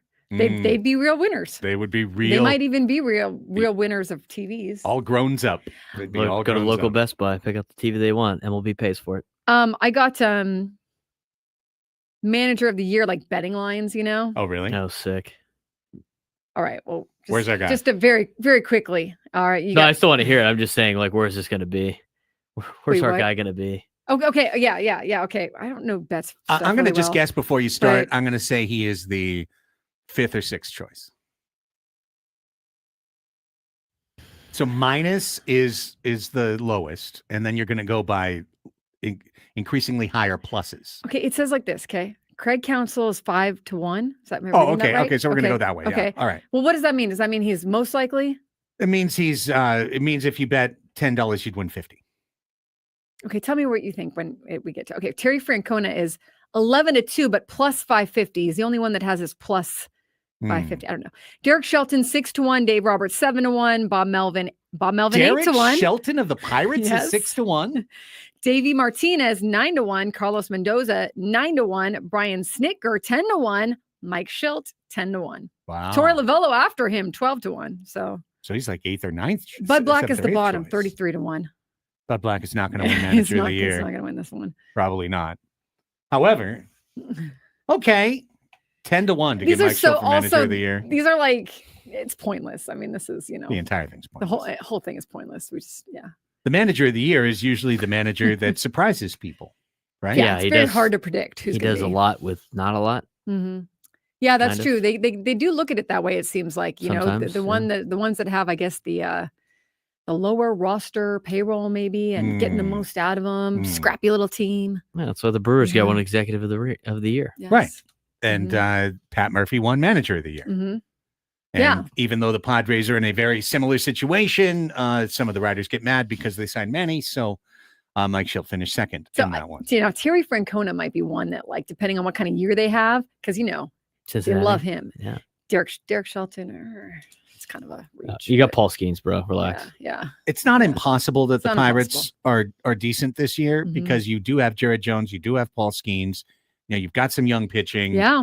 There's their center fielder take a big step up. Does something happen along the way? Remember, last year the Pirates were above 500 going into July, and then they died because the Padres beat them 6 times in 8 days. The Pirates could have been like what the Tigers ended up being if they would have done better the second half, because the Tigers kind of were left for dead too, but then they were able to put it together, and the Pirates could just kind of right there, but then didn't have enough to sustain the season. Didn't have enough. I'll say this when you talk about Tito Francona, that that's one team in the National League that none of us are talking about that has potential. I know. You've got Ellie De La Cruz. You've got some young guys on there. You've got a lot of young guys. A lot of young guys. You got hungry guys. That's a good manager there. I mean, or at least as far as we know, he's still got it. Hunter Green takes another step forward. Yeah. Nikki Tight Pants is in there. If they don't, Nick Lodolo. Yes, and I think if it's the Padres, I think have the better team, but like, and the Reds, I think would have to make sure that they don't get in their own way in terms of like sometimes young players and all that. We saw it last year, a lot of base running mistakes, sometimes a lot of defensive mistakes, things like that. But I agree. I think that they're one to watch. The way the Padres want to see this season play out, very simply, they want it to play out chalk, because if it plays out chalk, they're one of the best 6 teams. Yeah. So they want to see. Of course, they want to see themselves win the division. But in the truth serum world, Dodgers win. Yeah. Go ahead, pick your one out of the East, right? Mm-hmm. Just say Atlanta wins, so the Mets are a wild card. Mm-hmm. The Phillies are a wild card. Yeah. We know that these 2 teams are coming. And then you want to beat Arizona and get into the wild card. Yeah. And you want your competition to be Arizona, Philly, the Mets, and whoever is second place in the Central, but you want that team to be distant and far behind. If the Reds throw themselves into that conversation, or the Brewers are better than expected, or the Pirates are better than expected, it makes the path to the playoffs a lot more difficult for San Diego. And at least like in meaningless projections at this point, if I was to take the Pirates, the Brewers, and the Reds, even though the Brewers, in that division, they usually end up in the playoffs, et cetera, and they do tend to still have the ability to have a good team, even though they lose a lot of guys. I would put my money on the Reds. I would say the Reds are kind of your sleeper team right now. I agree with you. Couple other things we haven't gotten to today as we get ready for Ask Us Anything. Did you watch any of the Roki Sasaki highlights? Okay, I did. And here's my thing on Roki Sasaki. I understand how people might be like rooting for his demise, but I'm here to tell you, and I know, just tune me out for the next 2 minutes if you don't want to hear this, okay? Okay, first of all, I mean, he looked very good yesterday. He could suck this year, and they have him for 6 years. Right. If he has a developmental year this year and the growth just, he needs a little bit more growth, he's still got 5 more years where he can make up for a contract that even if the guy sucks his entire career, if Roki Sasaki sucks his entire career with the Dodgers, what does it matter? They paid league minimum for him with like a $5 million signing bonus. Like, it's a literal lottery ticket. You don't even need him in the Dodgers rotation this year. He's just extra. Like you can use them because it's fun and you can like space out your rotation a little bit more. Yeah, so cool. I understand it's frustrating. I understand like it's fun to like wait and go, or maybe fun for some people to wait and go, well, this guy's going to, wait till he sucks. It probably doesn't really matter, And the Chargers, the Padres can't do anything about it. The Padres just have to focus on themselves. Chargers can't do anything about it. Chargers can't either. Right. No, You're right. They definitely can't. Neither can the Ducks. Yeah. The Chargers can like put up a social media post. Like, they could. Congratulations, They could. Roki. Welcome to town. They probably will. They try Probably so will. hard. JJ Hoffman says, but I'll feel better if he sucks. Okay, that's fine. I will give you that. I'll feel JJ better. Hoffman, I'll give you that. It's a good call. Yeah. Gang. I won't fight you on it. No. Gang, he's not going to suck. No, probably not. Even He's if gonna he be has to, dominant. even if he has to develop a little, even if it kind of kicks his butt a little bit this year, like He's the going to be innings or dominant. I mean, anybody remember His Ohtani's splitter- first start? His splitter Yeah, looked yeah. like Nomo's splitter. His splitter looked looked like good. Clemens' splitter. And his fastball sits 98. I'm going to tell you what I saw last night. I saw a pitcher that is going to dominate this league until he snaps his elbow, which I believe will be this year. Yeah. Because I saw I'm sorry, but I saw Mark Pryor. I saw Steven Strasburg. Okay. And there was a freeze frame on MLB or somewhere of Sasaki mid windup. And he had that exact inverted W mechanics that turned Strasburg and Pryor into ground meat in a couple of years. I feel the injury for Sasaki, and that is not to be disparaging. I would say the same thing. I swear to you. I would say the same thing if he was in brown and gold. Well, and that's something that really the Dodgers are going to kind of have the spotlight on them about, because we saw stories coming out last year that maybe they aren't developing. They had so many pitchers with injuries or elbow injuries or shoulder injuries or whatever. Is there an issue? I don't know if there is or not, but the stories were coming out last year about that. So I think there will be a spotlight on like how far do you push him? How do you have? And what if you do have to kind of change his mechanics a little? How does that affect him? To prevent injury, et cetera, et cetera. This is where you have to be careful with his his growth and development, you probably should be careful because he's never going to, he hasn't felt the intensity of what stateside pitching is going to be like and the amount of innings, Ohtani's first month, he had a 4.43 ERA and 4 starts. Yeah. That tatted around for a long time. And Yamamoto was signed to a huge contract, $325 Yeah. million. So JJ says, I hope he has bad hair. And Matt says, I bet he pours his milk before the cereal. Yeah, probably. You never know. Probably. Teach their own, but yeah. He's going to be great. 1 minute on Around the Horn, wrapping up ESPN staple for 20 years. Their last show's in May. Really the first of the kind of talking heads debate show. Yeah. I think actually an intelligent debate show, not one where they were just trying to make a point for like clicks or whatever. But they have kind of lost their superstars over the years. It just hasn't been the same. Yeah. I used to watch I don't that show remember the all last the time I watched. I really don't. Really? I haven't watched that since I was probably in high school. I watch it when I watch it whenever I can, like maybe like once or twice a month. They used to probably, have but- like that happy hour time. It was Yeah. that show and then PTI. Right. And back to back was always great. But then it's I just like PTI. they started diving into topics that were not interesting to me as a sports fan. I just think shows like this have been defeated by social media. Right. I truly do, because it used to be that we didn't have an opportunity to know what Tim Kalashar, Bob Ryan, or Bill Plaschke were thinking about the topics of the day. But then everyone just got a Twitter account and just put all their information, all of their takes out there. And now it's a take economy. So for people doing takes on TV, a lot of those takes you've already encountered in your social media day before 2 p.m. And then you don't really, then you're watching, you're like, I've already kind of dealt with all this stuff. Yeah, it must be. I mean, clearly it must be like, and also it's on at a weird time. It's sandwiched in between weird show. It's like that, not necessarily a prime time that they put it on, but ratings must not be good, I guess, or whatever. Maybe they just don't want to keep paying for it. But it's also like too rational. I feel like it's like people want the hottest take, different the fiery era. take. It's just, it's a product of a different era. Yeah.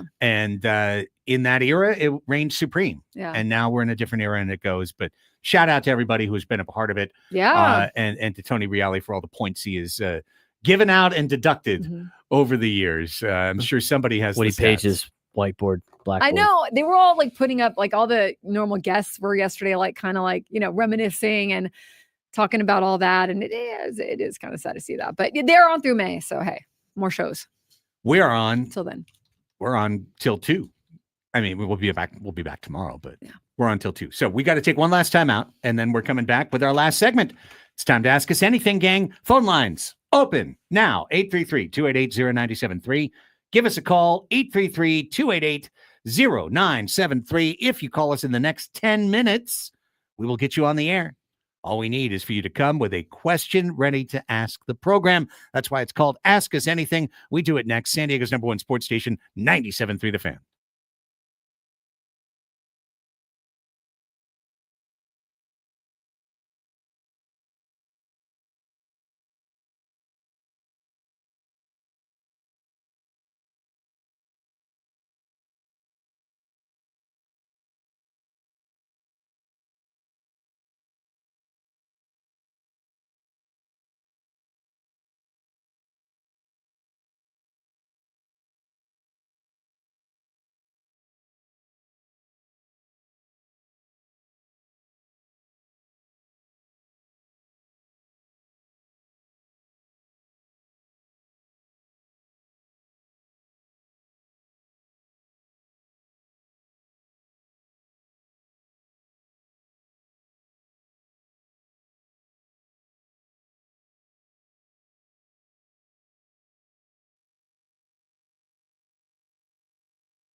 Great to have you with us today.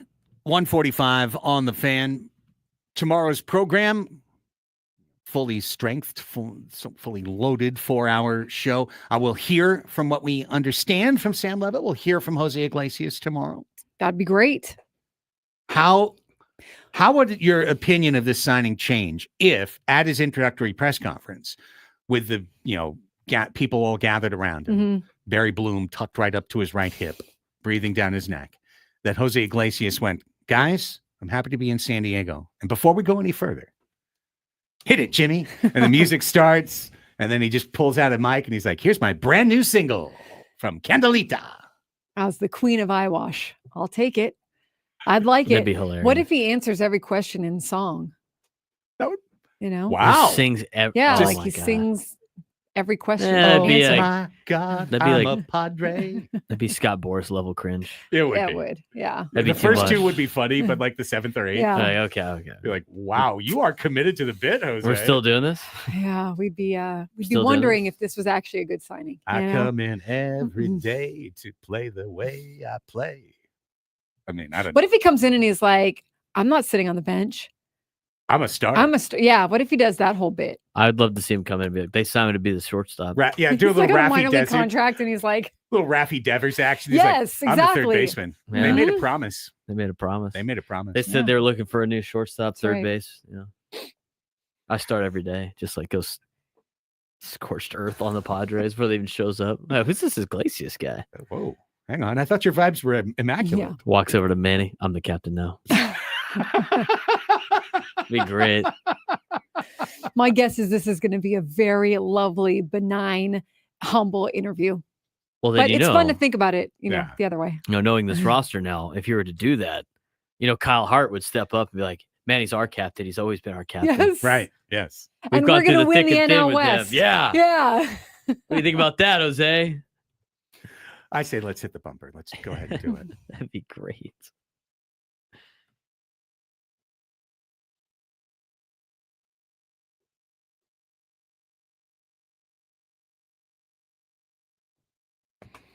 All right. 833-288-0973 is the number. You still have a couple minutes left to call the show. I have a broken phone screen over here. So, Braden, take it away. We got Christian in San Diego. Ask us anything. Christian, what's going on? Hey, what's going on, guys? How you guys doing? Doing well. Doing great, Christian.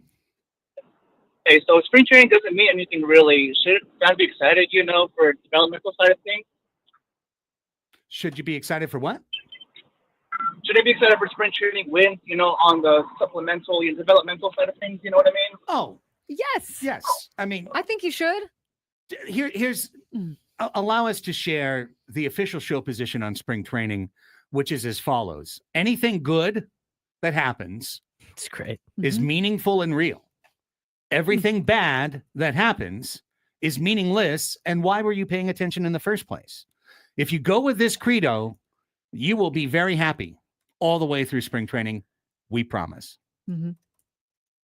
Great question. Appreciate it. Who's up next? Martin and Santee. Martin, what's going on? Oh, Martin. Good afternoon, all. I always go back to your first credo about asking personal questions because the sports stuff is your passion, Man. and it's so clear. In today's show, the passion, it was fun to hear and just exciting to listen to each of you. My question today for each of you is passions outside of the sports world. Kind of what drives you, what makes you get up every morning, just kind of the stuff that takes place of your work element and the sport and that drive. So, and again, your show is phenomenal. I love it. Appreciate you, Martin.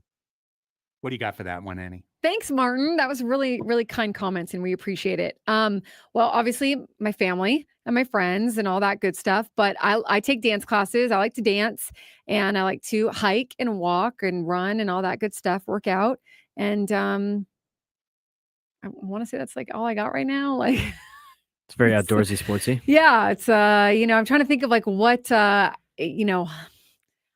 was thinking about taking some cooking classes, Oh, there you go. but I haven't signed up for those yet. How would you rate yourself as a cook today? Well, I'm an expert microwaver. Oh my god. I'm a pretty good at air frying. Okay. Yeah. So poor. Poor. Poor. Cooking would be one of my non-sports passions, since everything I do is basically sports, with coaching and then playing and working out and all that stuff. So Yeah. that'd be very sportsy. So for passions would be cooking. I like that. That's a good one. My hobby is golf right now. Yeah. So that's sports related. So you got to find something else. Okay. All right. Well, I'm a big strategy gamer. I really enjoy strategy games, and that's something that I don't want to say like I throw all my passion into it, but if I'm playing, I'm passionate about it, and very much enjoy intellectual exercises, whether it's a strategic game like a Dominion or even poker, which has luck but also has strategy in it. That's something I very much enjoy, but I think my animating passion would be to make sure that my 13-year-old boy becomes a decent human being in an ever-changing universe. Yeah. As the world gets more and more risky and dangerous every day. To make sure that he gets out alive and okay. That'd probably be my animating passion. Yeah. I think, I think the three of us, honestly, and a lot of people at the station, you work so much that like seeing your family is like, or sometimes like just getting errands done and whatever, like it's a big deal. Like, and then every once in a while you get to do something fun, but this whole segment made me realize how boring I am. But anyways, that's what happens. You have to pay bills in San Diego, I guess. I know. I got to work the whole time. Thanks a lot, Martin. Yeah. But, no, Martin's great. But I also like people watching and like making up stories in my head about people. Yeah. That's always great as a journalist, making up stories Yeah. about people. Yeah. Well, not if you don't print them, it's fine. It's Just have it for yourself. Just in my head, right? Yeah. It's in your head. It's fine. It's completely fine. Read the articles in Annie's head about people that she never met before. They're probably very interesting. They're probably great. Yes. Actually. They're great novels. She'd be a novelist. Anyone else out there? Or is that it? That would be it. Okay. Who wins the I don't have a microwave screen. off between Jocelyn and Annie for the best chef? Oh, well, Jocelyn, I microwaving? think, has kids, and like I feel like she can probably dominate a little better. Like she knows how to like She said she could microwave her lean cuisines. Yeah. Like no other. Yeah. she's got to like raise humans, like keep humans alive. So I feel like she probably knows a few more tricks than I Raising do. little humans. Yes. Yeah. Matt says we got a board game sometime. Tell me when, Matt. We'll line it up, man. Got my buddies Ken Garton, Otro, Jerry. We always love to get together, play some games. Julia, Jerry's girlfriend, super smart, smarter than the rest of us. So yeah, lots of fun. Love to do that. Appreciate it. Here was one other from the chat before we go, from Your Creative Avenue. She asked, are you guys exhausted when you're off work from all the talking and being on for 4 hours? I talk a lot, but I'm curious how you all feel after work. There is a time when I do the other gigs with this gig that I don't have a sore throat. I do have a sore voice. That has definitely happened to me a couple of times. I've found that like I used to talk on the phone on the way out of here, and that's rough. Can't do it I anymore. usually need like an hour of not talking to anyone. Voice don't work. Yes. Yeah, my voice will get scratchy and I'll like cough when I go pick up James because we've done this so long. And I almost take a nap every single day after work. So am I tired? Yes. Yes. I'm tired. But not today. Driving up the 5 to head up to Oceanside.